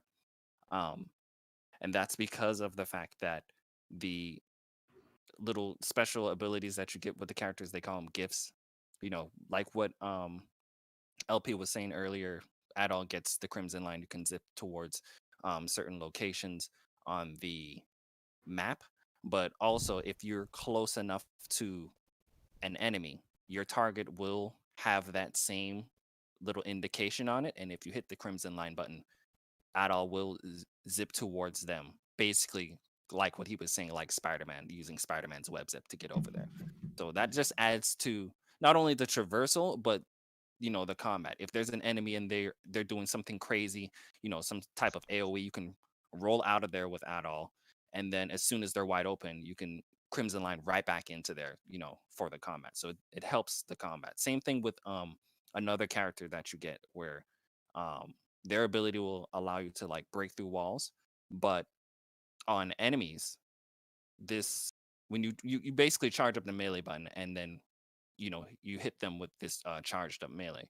The thing is, this significantly helps its overall gameplay because of the fact that when you're like what Shadow was saying, when it comes to the Ys combat gameplay, all you're doing is attacking the enemy and then using your little your shortcut attacks, which take up some of the special meter bar. And then you have to either wait for the bar to come back up, or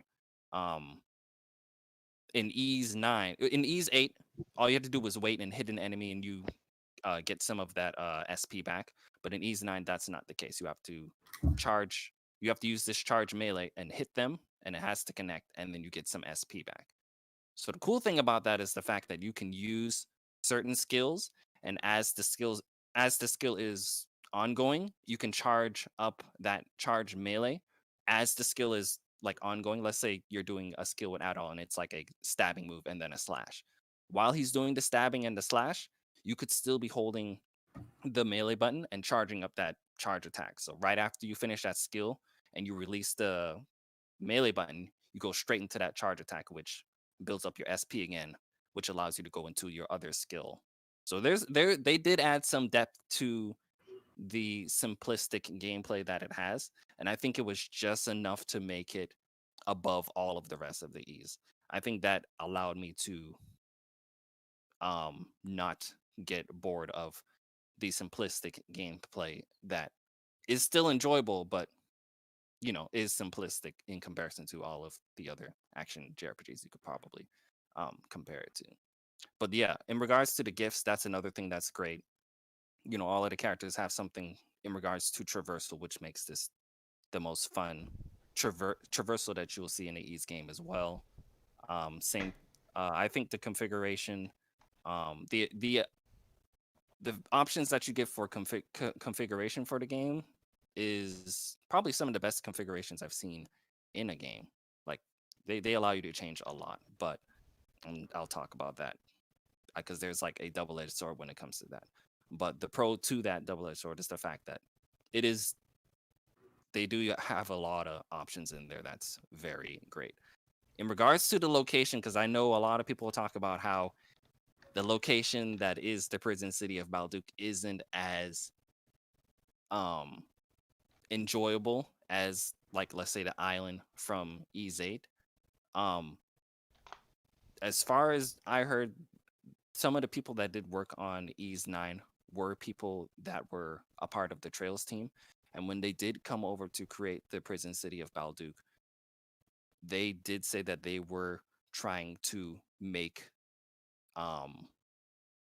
Ys's equivalent to Crossbell City.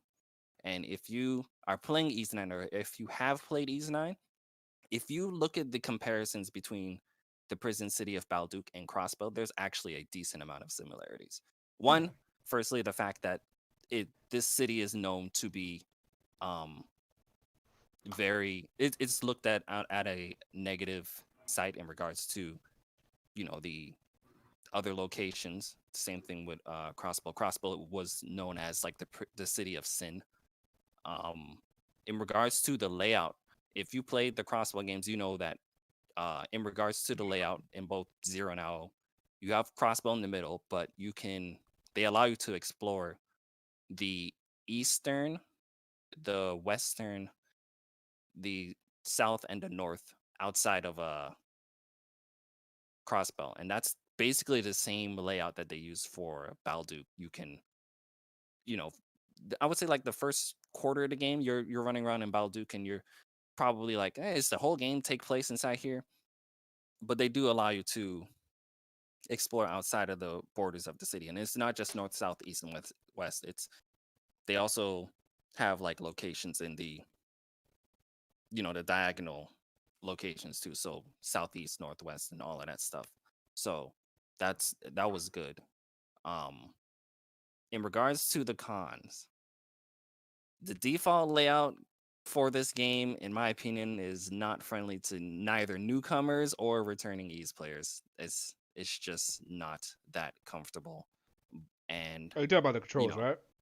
Yeah, the control layout. Okay. Like the only things I think I agreed with is where the attack button was, and the jump button, and like one other button. Like all of the other buttons, I was like, this just feels uncomfortable. And this is someone who has been playing like Ys games for a long time, so I was just like, this is no, But like I said, they allow you to change all of that stuff. But a lot of people hopping in there, they're either going to not touch anything and just complain about it and say it's bad, or they're going to be digging around inside. They're trying to find a good layout, which it can be tedious to find something that's like 100% comfortable. And just to say that, I'm probably gonna be one of those people that complain about it, because I believe you really shouldn't have to change up controls in the game. If you gotta change up controls for a game, I feel like that's a fault on the game's game design, because most of the time I don't have to change controls for a game at all. Understandable. Like I said, it would be even more of a con if they didn't even allow me to change it in the first place. But the fact that they allow you to change it, I can at least give points there, because I know there are games that have shit layout, and they're like, nope, you got to play it this way. Like Cold Steel 3? Cold Steel 3 has limited control config. We're not going to talk about that, but I do agree with you, Blake. There, that was one of my nitpicks when it came to that. Another thing I wasn't really a fan of when it came to Ys 9 is, if you played Ys 8 or even Memories of Zeta or even 7, you had a yellow gauge that filled up for your ultimate attack. In Ys 9, when you fill up this gauge, if you don't use it while you have it, it's going to disappear. It's going to start drain and just go back to 0. It's it's like an adrenaline gauge. They basically treat it that way. And the higher difficulty you put it on, the faster this will drain after a certain point. And you have about like let's say you filled it up to like 100%. You have about, I was playing on Nightmare. I had about 5 seconds before it starts to drain. And when you're fighting a boss and you have this like you have your ultimate, you can firstly, in comparison to Ease 8, you can only activate your ultimate attack if you had it at 100%. At least in this one, you can get it at 50% and activate it. Oh, But okay, that's good. All right. you can activate it at 50%, but still, even though that's the case, let's say you're fighting a boss, and like any boss in a video game, there are certain points where the boss is doing something that you're just not allowed to hit him at this point. You're supposed to be on defensive or evasion, and then when you see the opening, that's when you go in. I felt on Nightmare, or even my friend said on Hard, during that moment of like the boss doing their little fuck shit, and you're not supposed to be hitting them. If you're not hitting anything, this gauge will start to decrease, and like I said, depending on the difficulty, it'll go faster. So while I'm fighting bosses and I have the ultimate attack ready to go, and he starts doing this fuck shit, and I'm like, okay, I gotta go on evasion. By the time it's my turn to attack, the ultimate meter might even be gone by that point. So I wasn't a fan of that.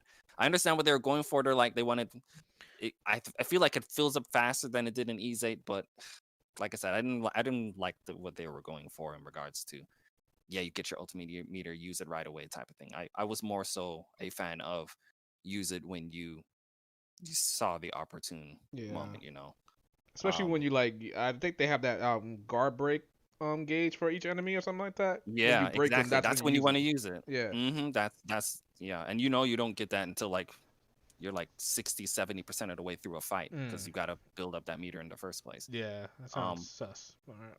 Yeah.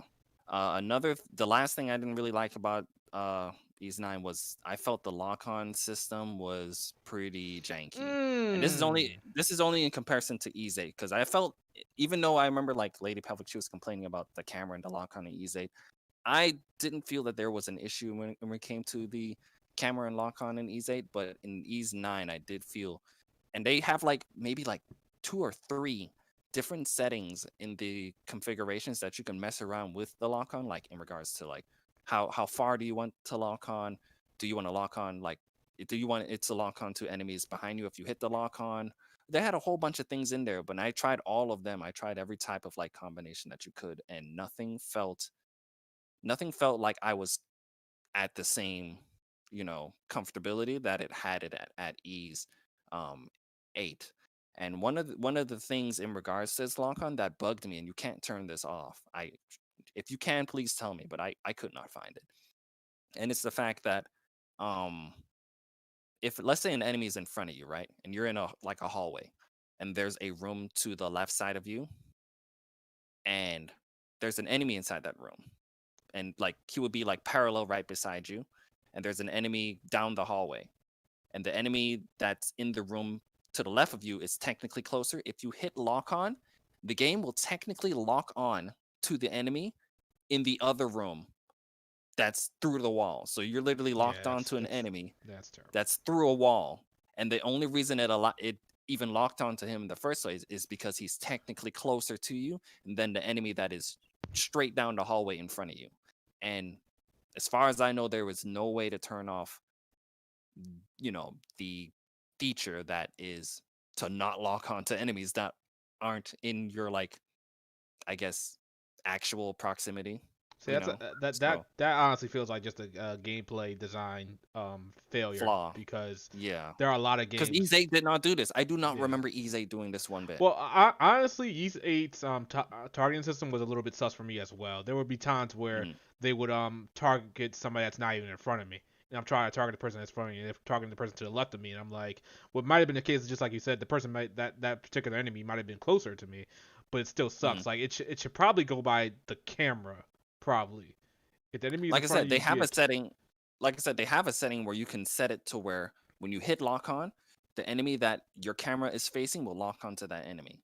Okay. But for some reason, like I said, it doesn't mesh with the other camera, the other lock-on settings, like the proximity one, which is trying to dictate how far your lock-on locks on, So it was just, I could not get behind that. Like I said, there's certain things I'll defend about Ease, but I will keep it real when it comes to certain things like that. I could not let that one slide either. So The only other, oh, go ahead. yeah, The only thing I have here for nitpicks is the fact that, like I said, some people saw the prison of Balduke City not as interesting as Seirin, but in regards to lore, it is technically better than any of the locations that Ys has allowed us to go to. Even the location of Ys itself, which is the name of the damn franchise. Some people don't know that. Yes, Ys is a location that you go to in Ys 2. They named the whole franchise off of it, and he never went there again. The point is, it's even more interesting than the location of Ys. Another nitpick is obviously since the people that are a part of the Trails team worked with Ys, it did take the pros of Trails in regards to characterization, world building, story, plot reveals, all that stuff, but it also did take some of its debatable cons. So from a pacing standpoint, this game does feel similar to a Trails game in regards to the build up to those good moments. It does start off pretty slow. There is a lot more dialogue than any Ys game prior. The side missions also do feel very Trails like in comparison to the side missions that you had in Ys 8. Ys 8 was like majority of the side missions in Ys 8 were either escort, go kill an enemy, go pick up something. But these ones were more go here, talk to someone, go there, talk to someone.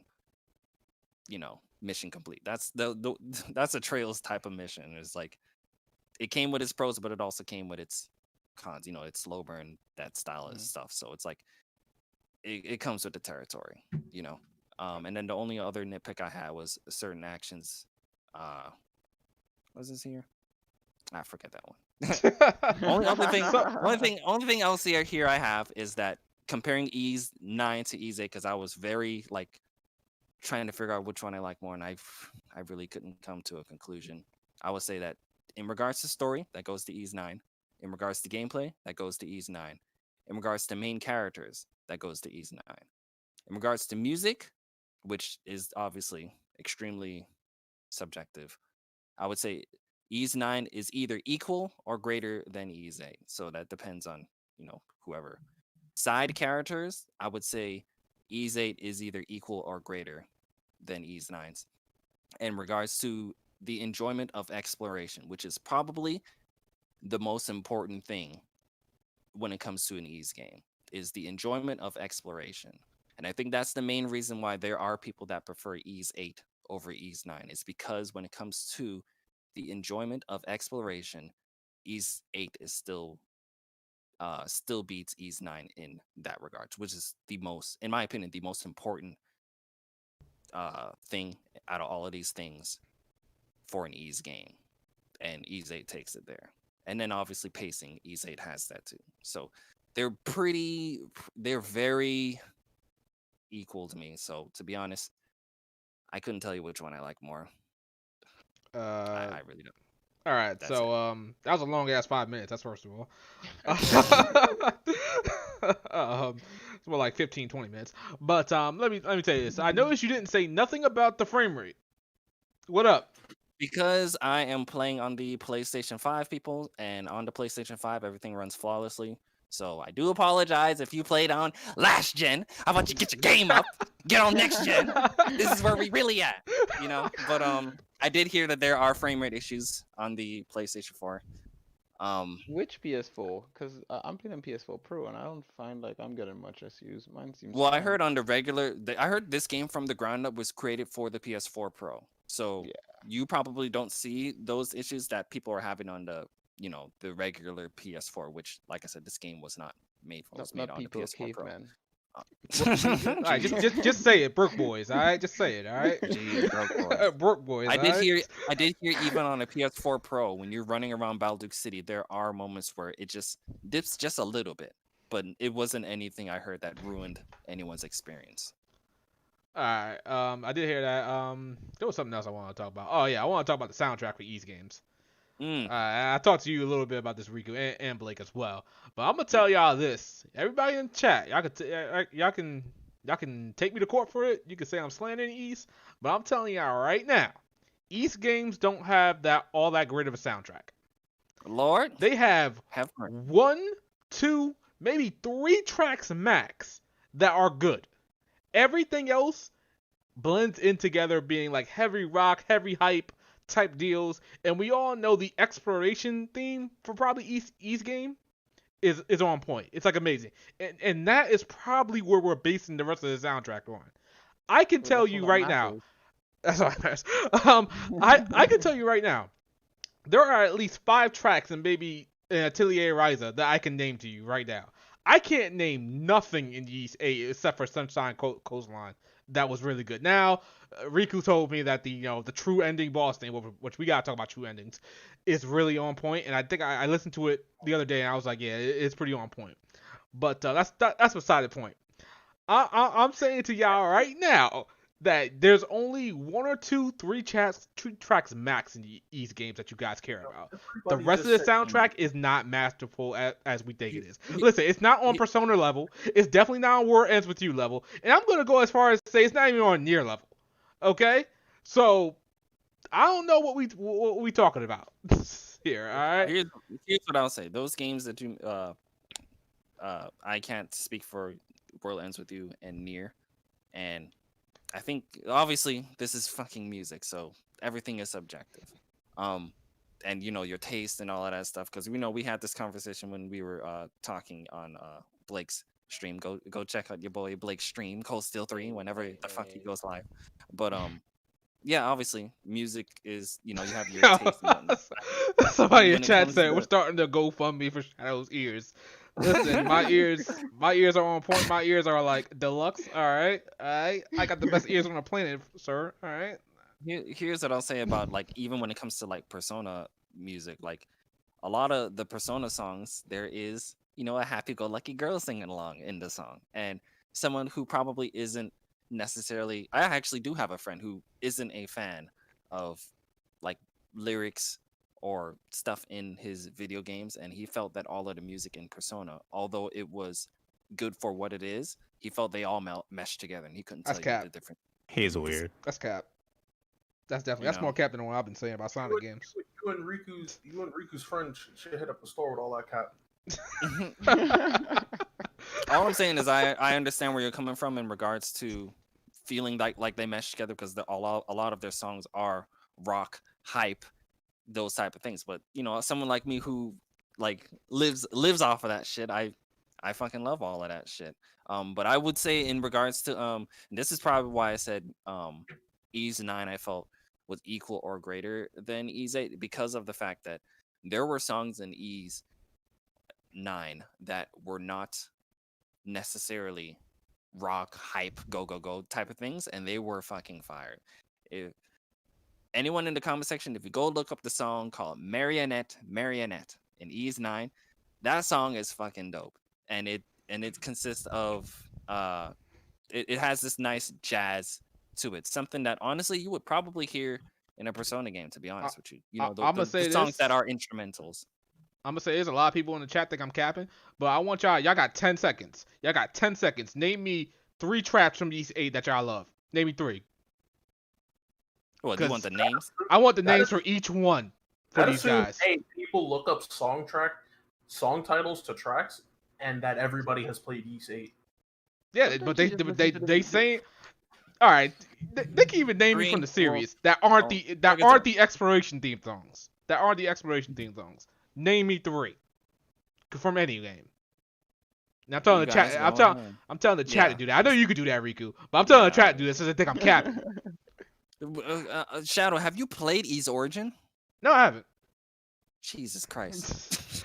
but from the ones I played, I'm just saying. But from the one I played 7, Memories of Cell 7, and 8. I can only tell you about the exploration theme songs for each of them. That's it. I'm not saying they're bad. I'm just saying they're not as masterful as we think it is. Do you think that Trails has better music than Ys? He's like, Because I know you like Silver Will, and I'm sure there's like a few other songs that you like from Trails. But would you just say that Trails music is on this? Because to be honest with you, especially lately in the Cold Steel, games, a lot of the composers that are that do music for Ease also do the music for Trails. Yukihiro Jindo, Takahiko Unisuga, Mitsuo Singer, that boy. Oh my A god. lot of them, they do both of the songs for both Ease and Trails.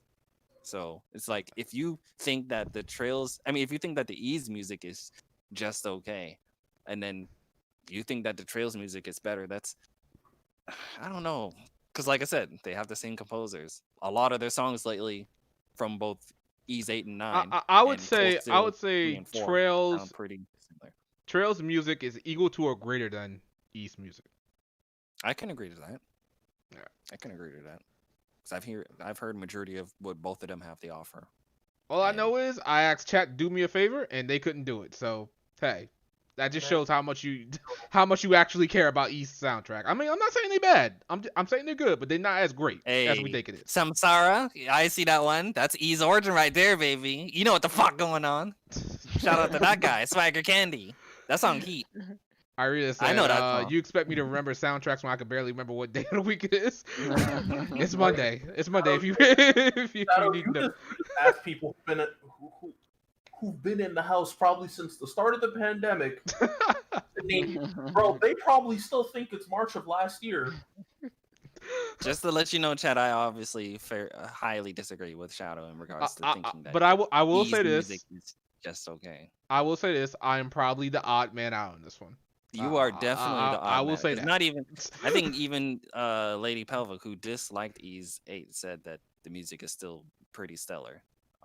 And plus, you said you haven't fucking played Ease Origin. That's some of the best music in the series. All right. I'm gonna fall back on this. Is not a hill I'm willing to die on. This is not a hill I'm willing to die on. All right. All right. So and real quick, I'm gonna tell you guys what I'm playing. I just finished up Yeast 8,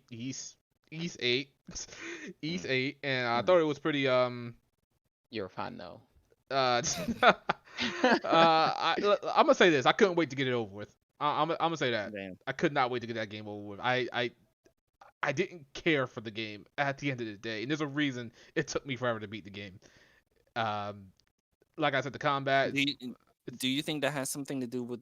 Do you think any of that has anything to do with the story that they presented to you?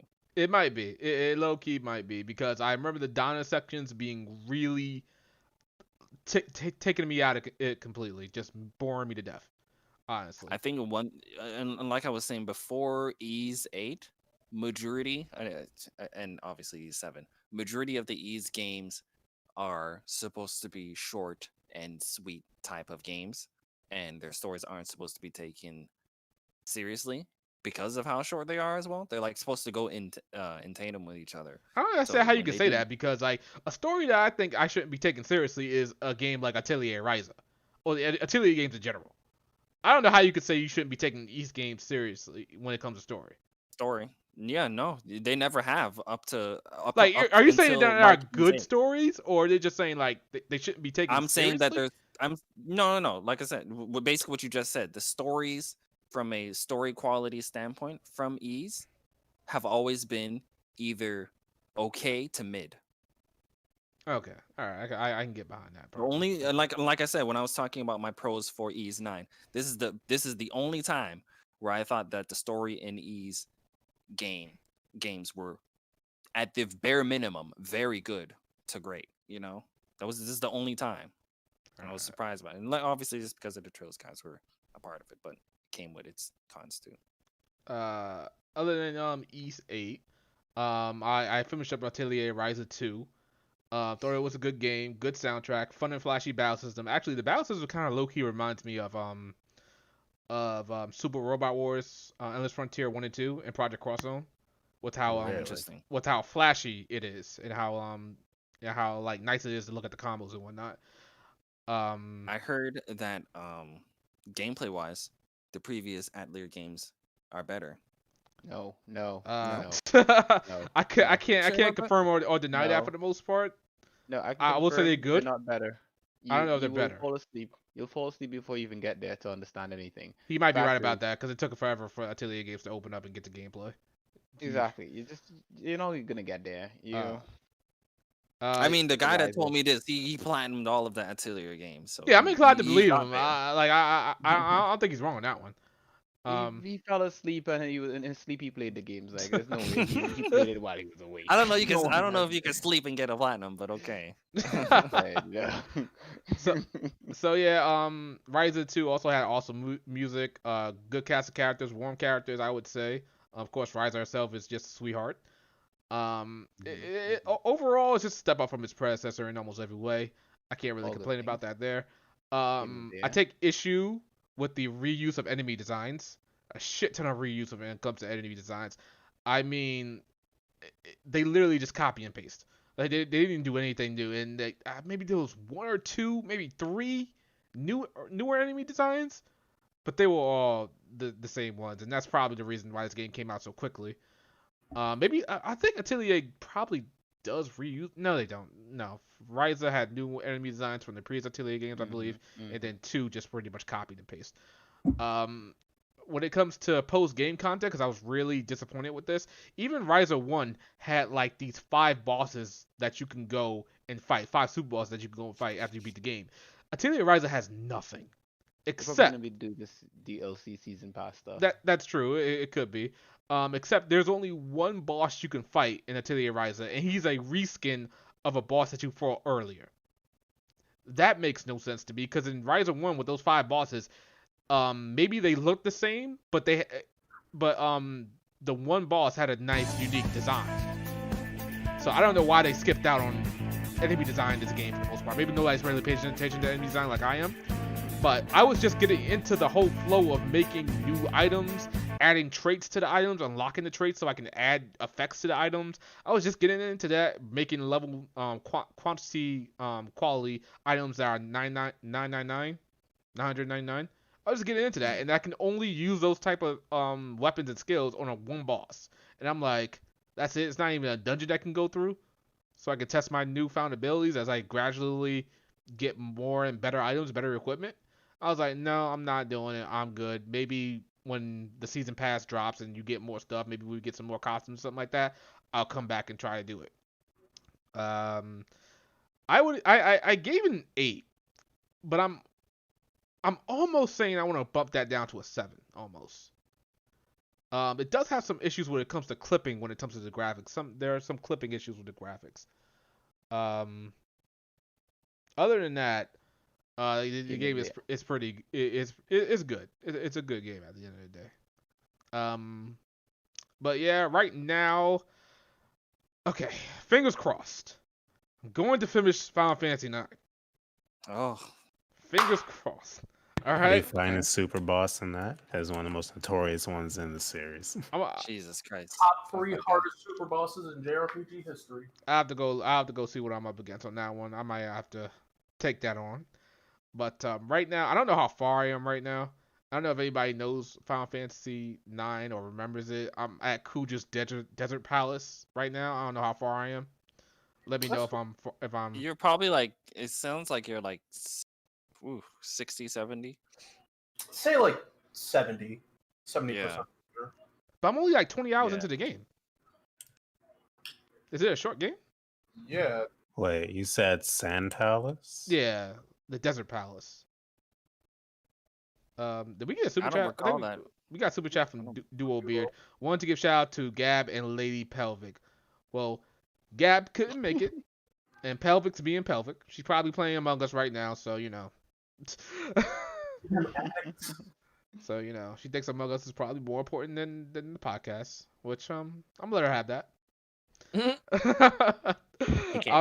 I'll mess it around, But yeah, I'm gonna finish up Final Fantasy 9. So a certain somebody that I just didn't mention, so a certain somebody can shut up.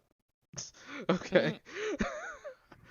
And I'm gonna tell you right now, the reason this certain somebody enjoys 9, especially when it comes to a combat perspective, than 8, is because 9 is stupefied and simplistic as hell. I was gonna say let's just use the word retro Okay.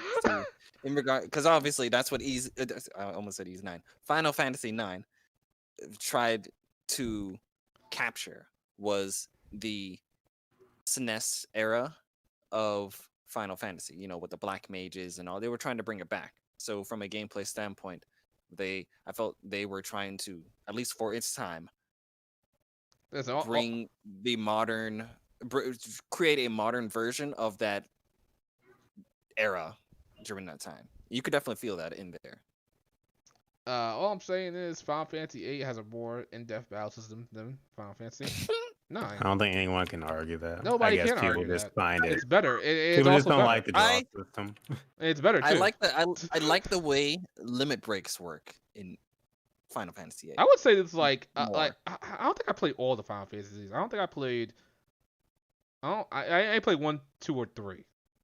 Really? I don't think I played. Yeah, 1, 2, or because 3. this Final Fantasy 9 is definitely very similar to 1, 2, and 3. Yeah. Yep. I'd say the most similar to like 2. 2? I would say, honestly, 1 or 3. Yeah. But Terms yeah. of just straight gameplay. But I'm just saying, Yeah. people, whoever enjoys Final Fantasy 9's battle system over Final Fantasy 8, you just like to keep it simple. That's all. That's all. Don't make me come after you. Hey man, listen, man, it's facts, bro. Listen, I already jacked your title. This podcast's about to be mine too. Bro, why don't you go play a East game? Actually, why don't you finish it up? What is that supposed to mean? how about you go finish them up? All right? How about that, They fam? come back to Memories of Celceta, so like, Oh man, What? only saying that now because we took you to task on that one. All right, you got it. Shadow. That's one thing. We got about 7 against you. Name some, sir. Oh, you don't want to go down the shadow. All right, let me shadow. down. Let me not go down this route because we got to move on. Let's move. Let's move on right now. Let's move on right now. All right. Let me see. What else we got to talk about? Persona 5 Strikers. It seems that the reviews came out really early for this one, like 2 weeks in advance. I say, almost. yeah.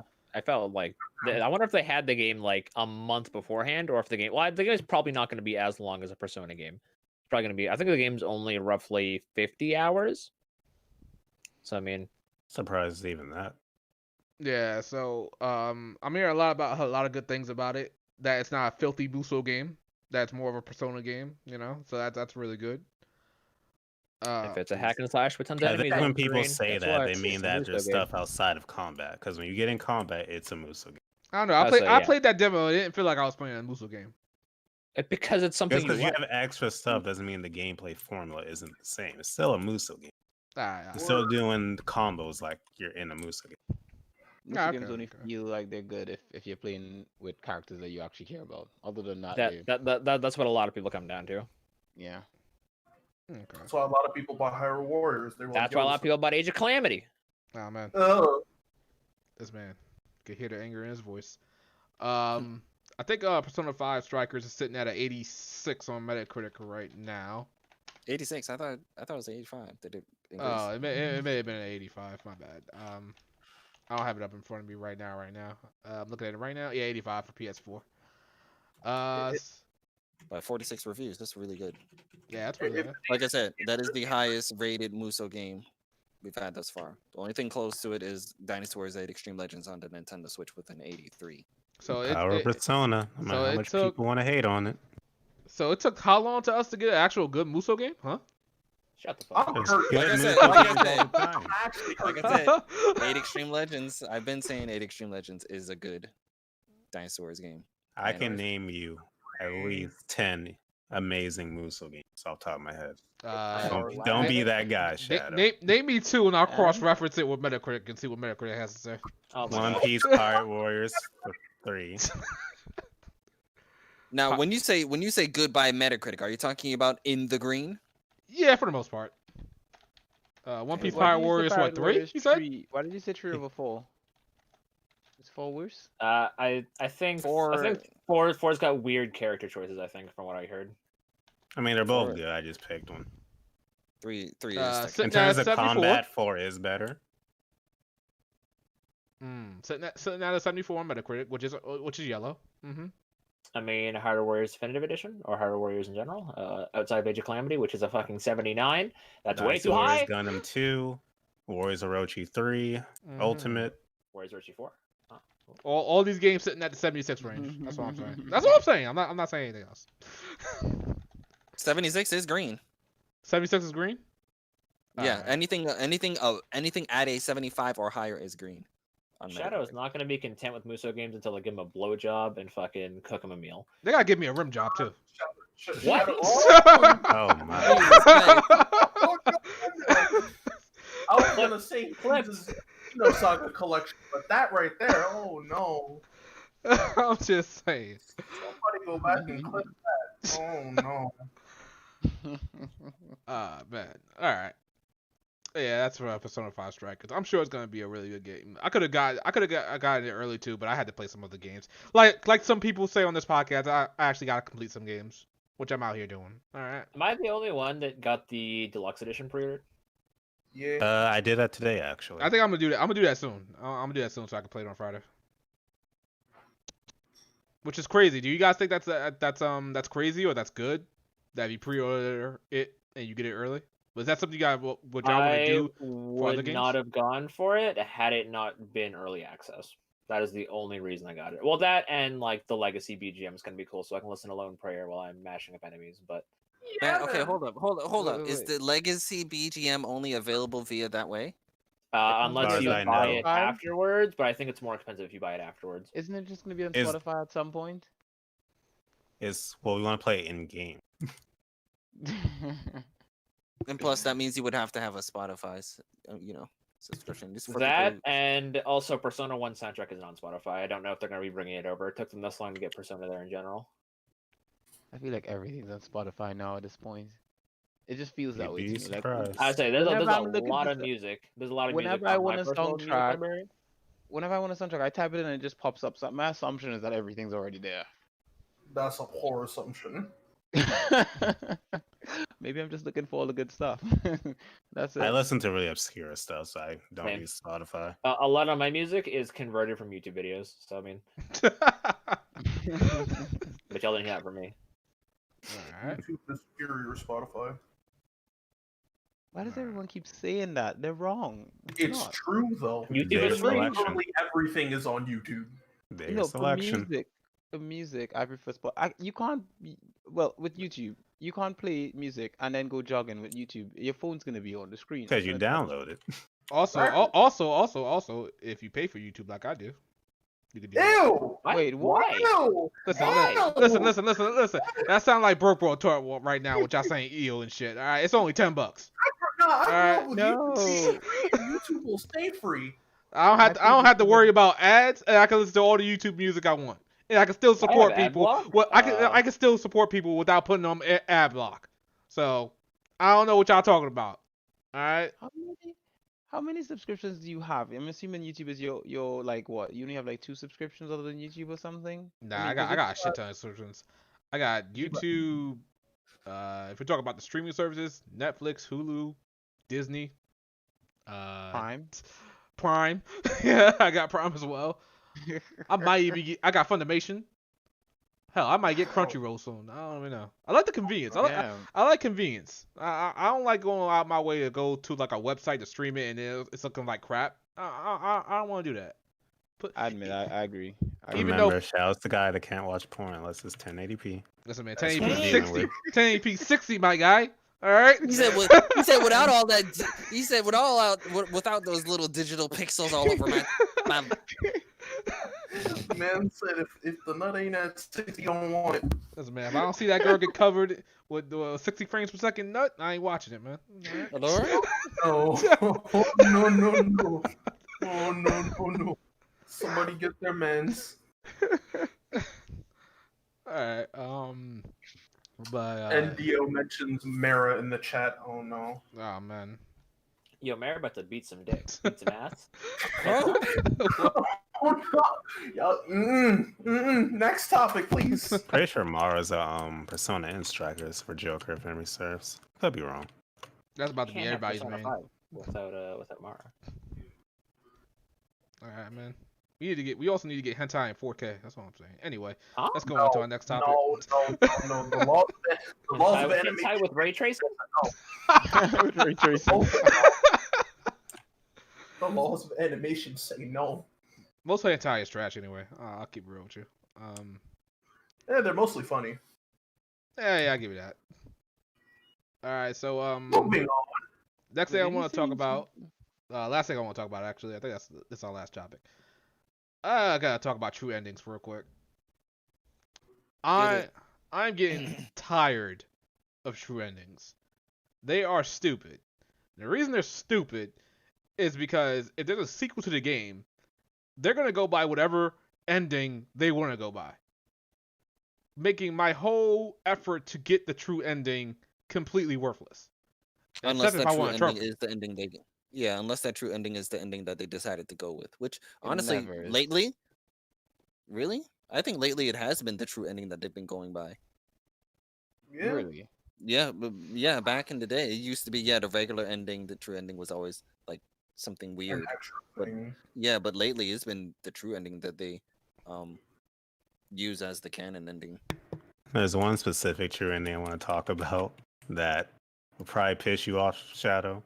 Mm. So it's a Super Robot Wars game. Oh, I'll talk to him. And there's one specific game where to get the true ending, you have normal stuff like do this and do that, but there's also a turn limit. So throughout the entire game up to that final stage, you have to not exceed a certain amount of turns, or otherwise you're locked out of the true ending. That's dumb. Keep in mind, this is a strategy game like Fire Emblem or Final Oh my Fantasy God. Tactics. That's terrible. Wait, which one's that? Is that W? Alpha 3. Oh, Alpha 3. Oh, no. I'm gonna need a guide for that in the future. But yeah, true endings, I feel they're stupid. They're a waste of time. Just give the ending that you want to give. I especially didn't like it. I didn't. I'll say this. I didn't appreciate it in Cold Steel 4. I felt like Here's what I'll if say. you just got the, hold on, let me finish. If you Go just ahead, go went with the true ending in Cold Steel 4, I would have enjoyed the ending a hell of a lot more. But Here's since what I will say about how they handled the endings in Cold Steel 4. When you go for the true ending in Cold Steel 4, and honestly, I don't remember a game doing this prior. Please let me know if they have. When you go for the true ending in Cold Steel 4, they will take you through the normal ending first, and then you go through the true ending instead of you going through the normal ending and then going through a second playthrough and going through the true ending, or skipping the normal ending Oh, yeah, entirely, right, not even knowing what it is, and then going straight for the true ending. At least in this game, in this like game, they said we're going to show you the normal ending, and then we're going to show you the true ending that you worked for. I thought that was nice, even though, like we said, especially for Trails, you do not need no goddamn multiple endings to begin with. But I was not a did- fan of the way it was handled Yeah. personally. I thought the way they handled it in regards to like showing us both instead of wasting my time and saying, all right, now do a second playthrough to get the true ending. Like, Well, I'd okay, rather at least just be they like did a that. super obvious choice or something like yeah, if it's like that, just that's towards fine. the end. But what I'm saying is that they personally saved me some time for looking up the ending that I didn't go for, because I mean both endings I thought were worth at least seeing, right? I think it's just the way they did it, because you beat the game and it's like, oh, sort of melancholy ending. Yeah, exactly. Then you get to the end, it's like, oh, wait, it's not the real ending. Go back and then, oh, here's the Yeah. true ending. It's like, okay, Yeah, like, but why it's did you just give me this from the start? Exactly, and the true ending was so That's good, and not even like the ending where like I'm not gonna spoil it, but like everybody's all happy, but it's like the boss battle you fight. That should have been the ending the first time around. I don't know I how they understand messed that up. Like I said, like I said, I don't think it was a mess up. I like the way it was handled. So Like, it wasn't the end of the world to me. I just felt it was unnecessary. I feel like it took away something from me. It really took away something from me. When I got to that ending and I viewed the trailers for the normal ending, I felt like I was done. I felt like that was it, and I was left very dissatisfied. But then when I did the true ending, and like Riku said, there's a crazy requirements for it. You'll probably have to spend like maybe an hour or two max, depending on what you did in that last act, to get it. It was really good, really satisfying, and I felt some tears welling in my eyes for that true ending. Maybe. I like Really? the wedding. I like the wedding scene. Oh, man, after that. That was very whoa, touching. bro. It didn't Like I touch said- me that emotionally, honestly. Spoilers, my guy.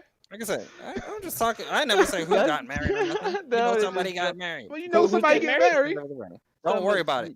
You know, Blake, there's, Listen, There's guys, no listen, somebody guys. got married. Read Emma getting married. Yo, that's There- crazy. I'm happy Sure. to watch Rena all and of Emma that. are not getting married. I can- there's Irene and Emma, someone- Jesus Christ.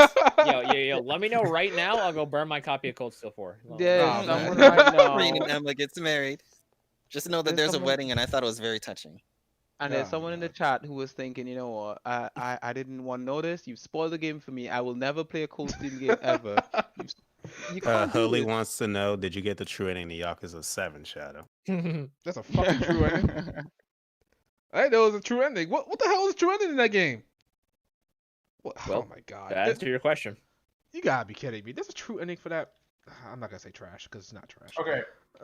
But here's the thing, Shadow. Like, Yakuza for games have freaking never done Ys that 8, before. its true ending was handled far worse because all of the requirements for that, even especially on the PS4, well, any version that's not the Vita version, the requirements were even higher. And you said you weren't even able to get the true ending in Ys 8. I listen. I wasn't even able to, and bro, I didn't enjoy Ys 8, but I did do a lot of side quests. I did most of the side quests, and Yeah. I found all the castaways. How did I not get the true ending for doing that? I still wasn't close. Wait a minute. I think the true and that ending ending for Ys 8, the regular ending is so. I felt it was very Oh anticlimactic. yeah, absolutely anticlimactic. The Yeah. true ending is a little bit more climactic, and it felt a lot more conclusive. But it's like, man, they really. That's another point I would give to Ys 9. When they went over to Ys 9, they're like, we're not doing any of that multiple endings or requirements bullshit for them to see, an alternative ending. There is one ending for Ys 9, and what? it is a pretty. I'm trying to go back to Like a Dragon. I Satisfying. don't see any Oh, true Hurley ending. say he was messing with you. I'm about to say, I was like, what? He was trolling you the whole Oh time. my! I'm looking at this God. ending. It said the video says true ending, and I'm like, what? I'm looking at it. I'm like, I saw all this. What are you talking Wasn't about? like I think Lady Pelvic, she wasn't able to get the true ending in Persona 4 Golden. Okay, I if think you you got, couldn't like- get the true ending in Persona 4 Golden, I'm gonna question your IQ. Okay. It's missable. May I have the floor? May I have the floor on this one? This is like my view on true endings and that right there. Good. To be fair, it's like, okay, that moment when you get like the choice to see what leads to the true ending. I didn't know about that. My better judgment said, don't go see this person. You'll die. And I'm like, that makes sense. And then when I didn't get the quote unquote true ending, when I like did the boss fight that like shows up before like everything else, and then I got the ending, I'm like, oh, well, shit, what the hell did I miss? And it turns out I had to go against my better judgment and actually go see what leads to the true ending, and then I did that. As for, like, true endings in general, I feel like if it's just an isolated story, a true ending is allowed to exist as long as it doesn't either A, throw everything you did back in your face, or B, kind of ruin everything. Like, Chrono Trigger, I want to have, say, 13 endings thanks to the DS version. Every single one of those endings they all don't lead to anything, but they all feel conclusive. As long as the ending either feels conclusive or wraps up everything to a well enough point, it's fine. Like, there's an ending in Chrono Trigger on DS where, like, I think it's like Chrono Frog and, like, I forget the girl with the glasses. Like, all three of them are chasing somebody through the forest, and I'm like, what the fuck does this mean? And we never get an answer to that. But here's the thing. Chrono Trigger, from the ground up, was made for you to see multiple endings. Same thing with Chrono Cross, same thing with Radiant Historia. Those games are made from the ground up for multiple endings. So I think for to a degree, those games kind of get a pass for doing multiple endings. I don't mind them in those games, since they, at least when it comes to Chrono Trigger, for example, the game's not that long, So you can knock it out and go back and see another one. It's kind of fine. But like, we're talking about very long games like a Persona, and then you get to the end and you realize you didn't get the ending, and all your work that you did, it definitely will, like, basically with Shadow, he did all of that work in Ys 8, and he got all the way to the end to find out that, guess what, motherfucker, you didn't do it. You didn't do it good enough, so you don't get the final ending. Get the fuck out and hold your L. It's like, that's, I gotta hold that L really does. forever because I ain't going back. In that situation, Yo, yeah. same thing with Jack Move played Ys 8 as well, and he didn't get the true ending either. Okay, I get that. When like the game like runs you through like 30-year-long side quests to get the true ending, I feel like that's dumb. If it's something that's just like, oh, you make this obvious choice, boom, here's your true Yeah, ending. Cold Here's Steel your 4 Cold here's Steel 4 your was like, in the final chapter, just do all the side missions. That was it. I'm like, okay. like that. But Something like that's Sam was like, we want you to do backflips. We want you to get on your knees over here. Like, oh yeah, by the way, you still didn't get it. I'm like, Jesus Christ. I was Like, so see, mad. I was like, like what? I feel like if the true ending itself is well written, as well as the requirements for it aren't outlandish, like Yeast 8, then fine. It should exist. Like I think the only true ending I can say where even if it was like easy to get, I feel like getting it didn't mean a damn thing. Do Is you think the true ending to Type 0, Final Fantasy Type 0? Like true ending to know that someone- game is depressing. I I almost know want to someone who spoil couldn't Type get 0. the true ending. I know someone who didn't get the true ending in Persona 5 Royal, and he was pretty mad. They oh my god, this. Well, They're clearly okay, not paying. to- They're not to be paying attention. That's fair- what I'm gonna say. They're to not paying be attention. fair, if they're like, yo, this detective guy's kind of a dick, I don't want to talk to him, gone. Or Yeah. this therapist, bro, I'm good. I don't need to talk to your ass, gone. Gone. Like- And that's the thing, because like I would assume that majority of people who are playing Persona 5 Royal, they're like, okay, so what's the requirement so I don't miss it? But he was going in blind and he didn't really care about all of that stuff. So all wait, of the decisions. You talking about Royal? Yeah, I'm talking about Persona 5 Royal. Oh, okay, yeah, that's easily missable. Like the game doesn't even tell you shit about that. You have to know that before going in. The game straight Yeah. up, right? So it's like, And that could be That's 180 hours wasted almost. yeah, and it was for him. So it's like, Yeah, I'd be that's pissed. what Wow, I'm I'd saying. be Those pissed. yeah, those type of games. So it's just like, Actually, I'm gonna hold that against Persona 5 Golden. This is why it's not. I mean, Persona 5 Royal. This is why it's not better than Persona 4 Golden. Good. Jesus. He was just like, I need to find reasons to see why it's better. But you need to stop. You need to stop right now. But So petty. So petty. but yeah, The main character of Persona 3 said, how to get true ending. 1,000 generic battles, no damage, kill 30 side bosses, beat the game under 10 hours, and play hardcore on hardcore difficulty with blindfolds on. Like, requirements like that, I'd fight the developer myself. We run his hands. That's stupid. See, a whole bunch of requirements are dumb. Electra Bastion mentioned in the chat, Record of Agarus War 2. That Oh by my god. I've far heard about has I've the heard about that. worst true ending requirements I have ever seen for any game. I played plenty of JRPGs in my day. That is the worst. It's stupid. It's dumb. It requires you to do all the side quests. Now you might sound like, oh, that's not a bad idea. I could do all the side quests. But some of the side quests are like fight with a certain party 20 times, fight with another party 20 times. All right, you might think that's not too bad. But the battles in that game are ridiculously tough, for one. B, also requires for you to do all the quests. You have to gather a certain amount of items, which the item drop rate is trash completely. So you'll be playing a whole bunch of battles just to get one item which you can't get. What else? You have to make certain choices in the game that if you make one choice, it affects like 3 characters in the game. And by the end of a certain chapter in the game, all characters have to be at a certain affection level or something like that.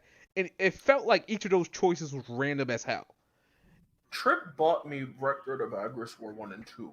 What? Okay, it's a good game. Okay, it's a Like, the games are good, but that's insane. Yeah, it's insane. The true ending requires is insane. I had to let it go at one point. I had to say let it go. I don't normally do this if like a true ending's easily attainable. Like, I have a certain amount of patience. I'm not gonna lie, I don't have the patience for that. Yeah. I will straight up watch true ending on YouTube. I don't care. I literally followed the guide for that front and back, and it didn't give me the true ending.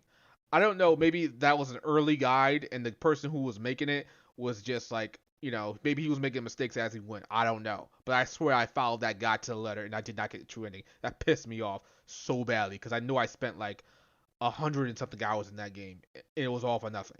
And I could have only spent like maybe 60 or 70 hours in the game if I didn't decide to go for the true ending.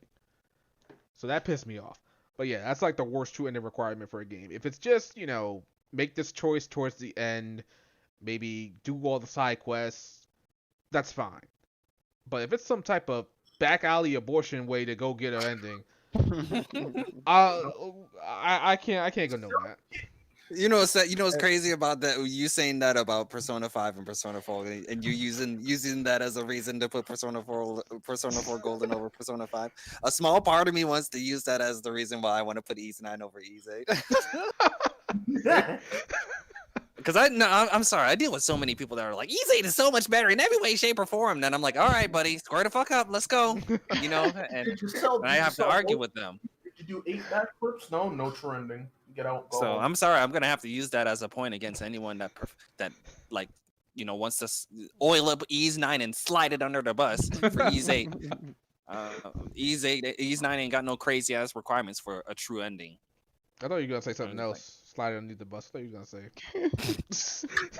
Stop. Now, Shadow. Imagine what us Super Robot Wars fans are like when a new game comes out and no one knows what the requirements are. Because I think every Super Robot Wars. Oh yeah, because at that point, it's all guesswork. It is all guesswork. So the community comes together to compare notes to like find the secrets in the game. Oh my god, that's funny. And so it's like, hey guys, I got it. And then they release like the official, I guess, requirements like 2 or 3 months later. Yeah, and like on the actual wiki, you'll see like, do this with a question mark beside it, and do this with a question mark beside it, and I'm like, listen, bro, I'm gonna just dance upside down with my dick out if I have to, bro, because like some of the stuff you got to do is wild. A lot of the times with newer games, it's just shoot this guy here, kill that guy there, and fucking get all the SR points here, but. No, it is a problem. Somebody be like, yo, you have to use Amuro and Azaku for the whole game by himself. And like, there you go.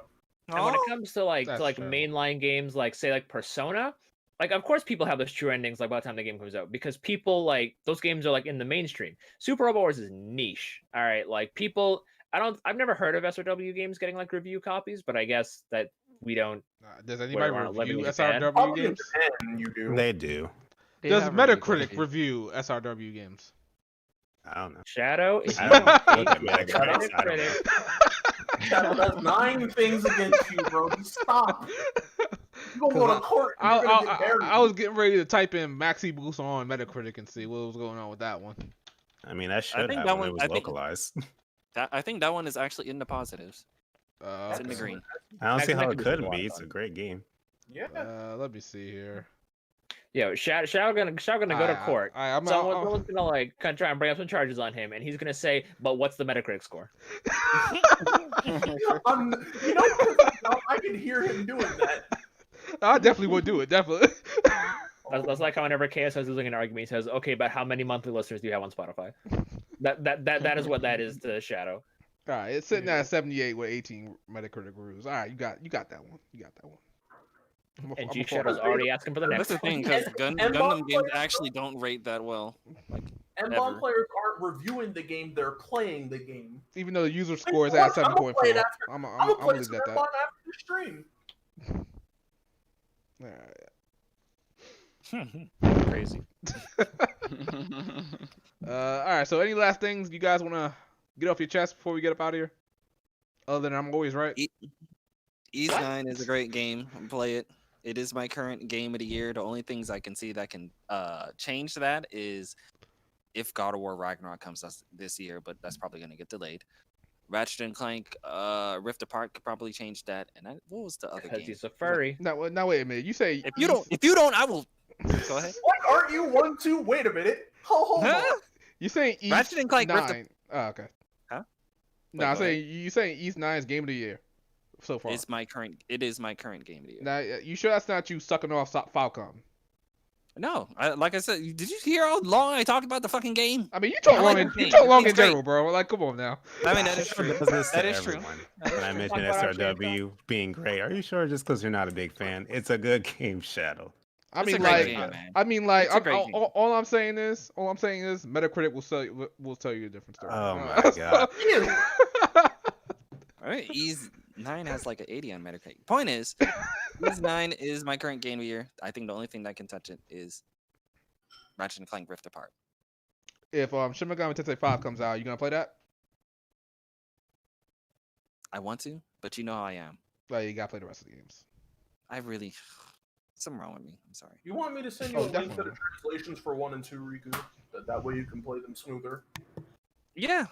Nah, I'll All be right. He said, "Yeah." Oh, you poor soul, man. Don't Sorry. go back to that.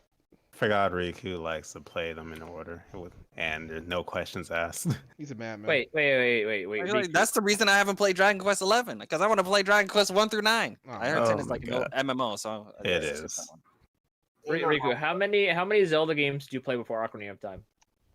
Lord, we're not gonna talk about that, okay?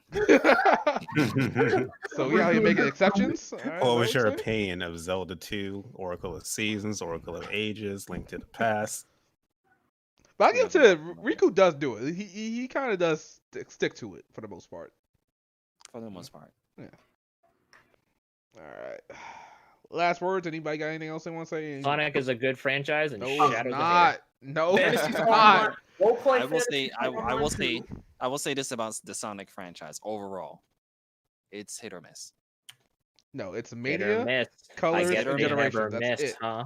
What happened to Sonic 4? When they hit, they Sonic- fucking okay, hit, okay. my guy. Sonic When 4, they miss, episode 1 and they 2 are are in fun. a different fucking galaxy. Mm, Right or wrong? I'll say right. True, you're right. And see, I forget who it was that said Mario is a lot better than Sonic because Mario games never miss. And I'm like, no, correction. People forgive a lot of BS in Mario games. Like I remember what was it? Mario Tennis Mario Tennis on the Wii U. That game was horrible. People were like, oh, this game is so fun. It's so cool. And then as soon as the Switch game came out, no one talked about it. Because Damn. it's better. Listen. Whenever Oh, Mario does something that's some dookie, people are so quick to be like, "Oh yeah, bro, I Mario, bro, that game was amazing. I don't know what you're talking about." And nobody ever wants to slander Mario, but because Sonic glows fast and he's got blue balls, people don't like him. Let me rephrase that. People will only slander the Mario games after it's not the new Mario game anymore. As long as there's a new Mario game that they can say, well, it doesn't matter about that game. Fuck that game. We have this game. You know, as long as they have that new game to like say against the game that they were defending that was actually not good, they wouldn't say it. They're fine. They won't tell you a Mario game is bad if the Mario game is the most recent and new Mario game. We got a super chat from Duo Beard. Zelda 2 is one of the best action RPGs ever made. Lord? Never played that I've one. heard otherwise. Zelda 2 Anyway, is my first Zelda game. What was it? Ever since Mario 3D World Bowser's Fury came out, people have been saying that it's like the greatest Mario game of all time, and that Mario Odyssey wasn't even that good. Wait, I got a question about Bowser's Fury. Isn't that is that a new game or is that like a remaster? It's 3DS port? Bowser's Fury is it's like an add-on to Mario 3D World. Mario 3D my World is God. relatively untouched, but people are saying that Bowser's Fury is one of the best like add-ons to a Wii U port. Oh my God. Apparently it's open world. So it's a Mario. Wii U game Like, with an expansion pack. Oh my God. it's more than Tropical Freeze got. Yeah. It's Oh it's a my it's a God. Wii U game with a expansion pack. Yes or no? Oh my God. I mean, yeah. Okay, that's all I wanted to say. And I people mean- are praising this. Well, yes. Keep in mind the 12 million people that owned a Wii U are now like 18 times outnumbered by the people who own a Switch now. So honestly, I can't So you're really saying blame they Nintendo. never played that? Wait. Exactly. How many people? 12 million, you said? 12 million something people owned a Wii U, as far as I know. 12 people. Okay, good. Continue. But like, it's And 6 what? of them. And the Switch is on track to hit what 100 million this year. Like I said, man, they combined their console and their handheld markets together. There's no way that it wasn't going to be this. Magnificent. Well, Exactly. see, Yeah, well, see, because they have people like me who have not. No, technically, since the Super Nintendo, which was my uncle's, I've never bought a Nintendo console ever. I got the Switch. You know what that means? I've been a Nintendo handheld guy this entire time. The only reason I got a Switch is because there is no Nintendo. There is no current Nintendo handheld. It is the Switch. They've combined them together, Because so it's they got portable. me. There you go. Someone who doesn't. You literally someone just who said has 'cause it's never. portable. Someone who has never given them a sale in regards to their console side has given them a sale for the Switch, which is, you would say, a console, their console side, but it's also their portable side as well. I mean, they So you also gotta did take that into support They consideration. also did support How many the people? 3DS for a number of years. Yeah, you got to take into consideration how many people probably had Xboxes and PlayStations, but they also had a Game Boy. You know, this is their Game Boy. So wait a minute. This is basically. I'm sorry. I'm still going about the Browser Fury. This is still. This is a remaster, and they just add something on top of it, and they're saying it's the best Mario game ever. Yes. Yeah. Mario fans. Yeah, Mario. Am I right? Fans are wild. Plus, Nintendo fans, y'all wild, man. Doesn't it have Wait, like wait. How capsules much is this and stuff? game? Full price. It's Oh, Nintendo. It's It's Nintendo. Mario. You know it's gonna be anything less than. Aren't you a Persona 5 Royal fan? That's an exception. We go on No, exception. no, We no. go- He said. I take He exception. said they added an expansion and sold it full price. That's some bullshit. Hey, Persona 5 Royal kind of lit though. I take exception to the rule. My Royal kind of. That's completely different as well. So I'm not even getting. All right, man. That's a terrible All right, example as man. well. So we know. gonna let you right out with that one. Actually, okay, wait. Really quick. There's something that came out earlier that a lot of people have been saying, and I think it's completely stupid. But do you guys see those rumors that Nintendo is going to remaster Fire Emblem Three Houses? No, they're not. Yeah, no. I did hear about the people rumors, saying but I that. don't think that. Honestly, I did hear the rumors, but I don't think they're gonna do it. Honestly, if they do, I wouldn't mind if it A comes with a better frame rate, B comes with more features. Yeah, no, that's stupid. You had to think for the frame rate. Even this frame rate. It comes with more features. That's That's crazy, right? It's crazy. Like if it gives me all the DLC, and it gives me like more costumes to dress up the characters, I wouldn't mind that. So wait, quick question, Shadow. Is the Nintendo Switch a current or last gen Oh console? God. It's current. Because How you is didn't- it you didn't current? frame rating. Because here's the reason why it's current, right? Because currently it's getting new games, so it's current as far as I'm concerned, Yeah. right? Wow. So if a Vita game came out today, it's Then current. it's a current system. Get Yeah. out. Lord? Well, Q, go home. You're technically- drunk. technically- You're going home. technically- You're drunk. Go home. I don't know if we can use that definition because technically PlayStation 4 and Xbox One are still getting new games, more so PlayStation than Xbox, Yeah. and people are considering PS4 last gen. So I mean, Yeah. Well, was those It's last like gen because they're not technically Nintendo? Nintendo always ends up making a console and then making one for the next generation, but focusing more on the games and less on look at how fucking pretty this is.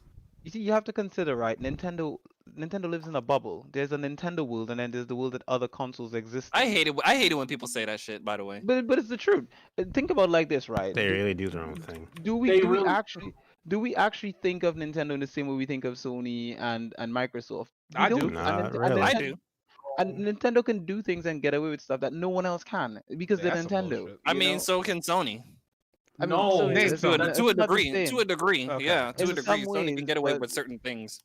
Nintendo can Name put out name. anything, and it almost everything Nintendo puts out on their console sells like fire once the console is sold. It just sells. Like you put out a Zelda game, it sells. You put out a Pokemon game, it sells. It doesn't even matter if people are complaining about it. They'd be like, "Oh, this is the worst Pokemon game ever," PlayStation and then is- it will sell the highest ever. PlayStation is currently getting away with charging $70 for their PlayStation games. Listen, man. I don't Yeah, care what they're not anybody getting it. It's says. a I don't care what kind of fan you are of the Souls games. There's no way Demon Souls worth $70. It actually is. And No, then it's not. they have the audacity to say, if you want the Carbonox armor for Ratchet and Clank Rift Apart, the strongest armor in the franchise from Ratchet and Clank Going Commando, then you're gonna have to pre-order Ratchet and Clank Rift Apart, which is gonna cost you $80. That's actually nasty. Locking content that's technically in the game behind pre-order is disgusting. If I want the Carbonox armor, I gotta pay $80 for Ratchet and Clank Rift Apart. That's good. Actually, got How much something is that I wanna talk about Canadian, maybe Blake? for the next podcast. $89.99. Ew. Yes. Oh wait, unless wait, you said it's 80. Is that the regular edition or the deluxe edition? That's the deluxe edition. Okay, deluxe Regular editions edition here are like 109. Oh, we got a good Fucking point in the Christ. chat. Arms sold like dog shit. Sorry, what? Arms. I mean, that's Okay. ARMS. Okay, let's be real here. Nintendo wants to try a new IP. People say, Nintendo, give us a new IP. When Nintendo gives their fans a new IP, their fans go, well, this isn't Mario. This isn't Zelda. Ew, get the fuck out of my face. Whoa. To be fair, Splatoon did really good. Yeah, I was just about to say Oh, Split. Like, yeah. Splatoon is the rare Yeah, occasion. I'll have to agree with Sosuke on that one. It's There an was exception. Nintendo IP It's that exception was to the that was rule. new though. What was the last IP before Splatoon? Nobody With Neo. That's a good question. Maybe Pikmin, but it might be something before then. Pikmin was like Jeez, 2000. it was- so. I mean, That was like fucking what game? Kid Icarus Uprising sold incredibly That's well not for a the new Switch. Yeah. IP. Kid Oh, Icarus has IP. been around since fucking NES. That's Okay, not a okay, new IP. but okay, no, it's not a new IP, but the fact that it sold so well and it got a new game after like 30 years was kind of weird. You could say Because that it was about a if a good fucking game. F-Zero game came out. Oh, I wanted F-Zero game to come out so bad, bro. You know why Kid Icarus sold so well? It was because of the multiplayer. People really got Or into there is that because Smash multiplayer. Bros. And because Sakurai made Uprising. Yeah. I'm legit trying to think of like a new IP Okay, that came between Astral Chain. Pikmin and Astral Train is it technically Platoon. Nintendo? Didn't Platinum Games No, make that? It's They technically own that. Nintendo They now. They They own own it it now. now. They Before own then. that IP. And Pikmin guess is what? super niche though. I mean, not everyone is gonna pick up a game like Pikmin and be like, yeah, this is super. It's easy to get into something like Kid Icarus or anything like that, but with Pikmin, it's super niche. You have to really like that type of game to play it. So It's it's not an gonna RTS, sell at but you. an adventure. Let me check Exactly. the Metacritic score on Astral Train real quick. Here we Oh, go. my God. Nigga, that's actually pretty high. Yeah, that's high. You Damn, have the that's high. Metacritic page just like tabbed per million. That's actually pretty high. It's like a fucking 86 or some shit. Yeah, it's I 87. Damn. I may get Yeah, shot see? I may get shot for this one, but as an action game and a platinum game fan, Astral Chain is mid. Astral Chain is. So, okay, couldn't even- I couldn't am finish in it. line to believe you on that one. I beat that game in about 12 hours, and I was like, this? It looks flashy. It looks good. It's a lot of show, but no substance from what Like, I the, thought. like Let's see. the multiplayer in that game is. You have to Wait, it play has Joy-Con- multiplayer? You have to play Joy-Con It's- sideways. No. One person, Riku controls the character. The other person controls the Legion. Stand, and I'm like, Legion, is that like their fucking Persona stand thing? That's, Yeah. yeah, exactly. and it is gross. You can't use a second pro controller. You have to play sideways Joy-Cons, and I'm like, no, Oh, hell no. I ain't doing Yeah, that. that'll never happen. When I played wasn't Astral 100% Chain, to play that. my experience with that game was rope them, chain them, beat their ass, rope them, chain them, beat their ass, rope Why do you them, think? chain them, Why do you? beat their Why do you ass. think Why do you think Astral Chain was rated so high? What- Because it's casual anime. It's Yeah, like- it's really No, anime. but here's the It's thing- but here's the thing, though. really anime. there's a lot of stuff that's really anime. They don't get past a fucking 85. Tokyo Also- They barely Ghoul. get past an 85. also Like, look at all of the because, Tales. Look at what is the highest rated Tales of game? It was also Um, Switch probably exclusive. Tales of Probably Abyss. Symphonia or maybe If I may, okay, Mysteria. if I may explain Astral To Chain, Metacritic. if I may explain Astral Chain, it was one of like at a time where like the Switch didn't have actual new games; it had ports, so it was a new game for people to play. It was something actually fresh. How the fuck is Berseria 79 Metacritic? That's some bullshit. See, It was a full. It was as far as I know, as far as I know, a majority of the Tales of games on Metacritic are barely at an 80. Wow, you Like, might be They're right most of about them are at 70s. As I said, Like, Nintendo can get away with stuff. that game is a gritty, edgy anime that everybody's gonna enjoy. Just 'cause, like, ooh, Yeah, Tales of It's so Symphonia, hard. 86. That's not even as high as this game right Wow. Yeah, who uses Metacritic as a source? They here. Yeah, no, he's, he's ready to throw Metacritic out the window All right, now. folks, we gotta call the podcast. Let's do the outros. Let's do the outros. That is actually crazy. I'd have never heard so. Oh my lord. Alright. Okay, all I'm gonna say is the PlayStation 3 edition of Cold Steel 2 has a 90 on Metacritic. Let's go. I don't know why. Well, I do know why. It's because like 4 niggas reviewed. Riku, is that you? Maybe. Alright. Also, another reason I think Astral Chain did so well is because it came out at a time where like we were in between games. Like, it came out in August and nothing was coming out on the Switch at the time. And Nintendo Switch fans normally would just pick up whatever game comes out per month sort of thing. So it was Like, yo, new game smell. also, I think it was a lot of people's first like action game. Like a lot of like Switch kids who probably like haven't played action game before, like who their moms looked at Bayonetta and said, "Nah, you can't have Bayonetta." But these guys have dogs in them.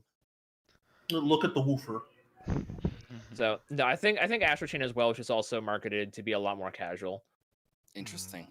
Alright. And it's Astral Chain is something you can play at a family reunion. You cannot play Bayonetta on the big screen at a family reunion. I've tried. Well, I bought Astral Chain, so I should be playing that this year. So I will let you. I will give my thoughts later in the year about that. Very I curious will to find see a what you think about it. Alright, guys. Find a way to play Bayonetta. Time for the outros. It is like 9. Yeah, going good. on 9:10. Let's get up out of here. Let's go our outros. Sosuke, go ahead, man. It has been your boy, Sosuke the Bro, the true JRPG god. Go play Tales of Vesperia Definitive Edition. And also, get Monster Hunter Rise available on the Nintendo Switch coming out March 26th. Yeah, boy. That game is going to be great. It feels like a better Metacritic edition. Oh my god. I'm saying with how people are treating it, I feel like it's gonna be better than World. I want to say Really? So a 91? I don't think it'll pass World. I don't think it'll pass World. World has I a don't- 90, bro. I don't think it has the visuals for casual fans to pass World. I think it's gonna be. I think it's gonna be an 89. I say an 89, and at the best, a 90. And if someone's feeling generous, they'll just put it on the same level as World and say it's not as pretty, but it plays better. See, also World was also multi-plat. This is Yeah, the this is true. Switch, so But I a lot of people- think it's going to be a smaller audience. All right. Interesting. Blake, go ahead, man. What do I do? Oh, outro. Right, I wasn't paying attention. Yeah, it has been fun as always. Big thank you to everyone who came out. You guys can find me, Westtown HD, over on my Twitch page, twitch.tv/WesttownHD. Let me just put that in the chat really quick. Oh There my we God. go. Go follow me over on there. We got a follower goal of 215. We broke Yes, good old Westtown DH. DH, oh man, who you promoting, bro? Who that is? Oh shit! Wait. Y'all, I like this DH guy. Let's get him on the podcast.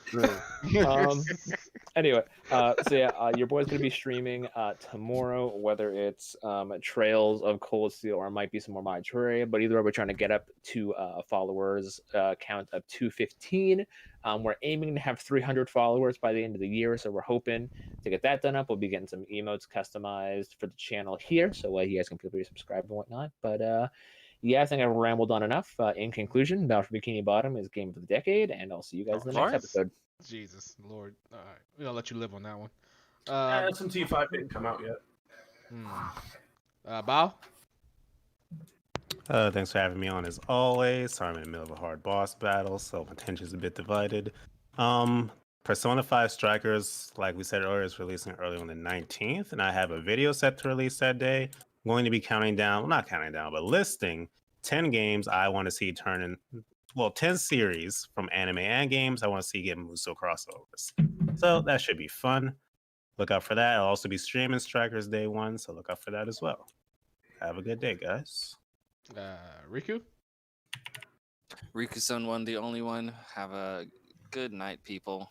We gave you a Monday episode.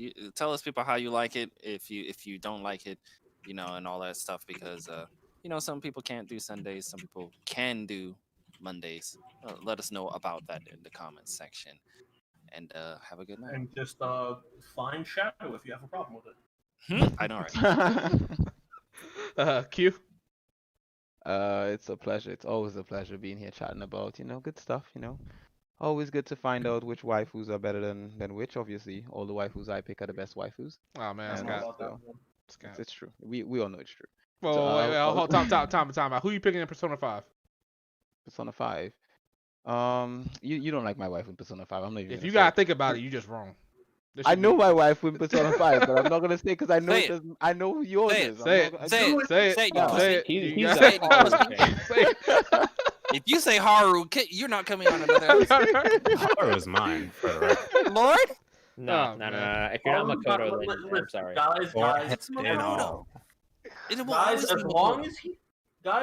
as he didn't say, "Oh yeah, we're fine." Alright, he said Makoto, so he's safe. He's safe. Let's go, Yeah. Makoto.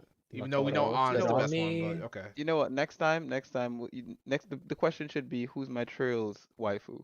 But Oh boy. Alisa? I'm gonna tell you right now, there's a wrong answer to that one, and you're gonna get And it wrong. Emma is but- the only wrong answer. Shut up, Blake. Wow. the right Gosh. answer is always the Sundari waifu. But with that, Let's go. Alisa.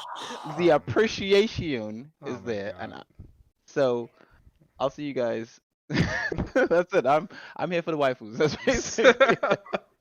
At least he honest. All right, guys. It's Shadow Elite. We out of here. I'll catch you guys on the next upload, which hopefully should be soon. I'm making some scripts and I'm in video editing mode. just it's taking me some time because I want to make sure I get some things right, and I want to do some new stuff, which getting new creative stuff. But I know I said that last time, and it's really slow. But you know when I upload, it's gonna be a banger. All right, guys. Well, catch you later on the next podcast in about 2 weeks' time, hopefully. And yeah, that's it. Bye.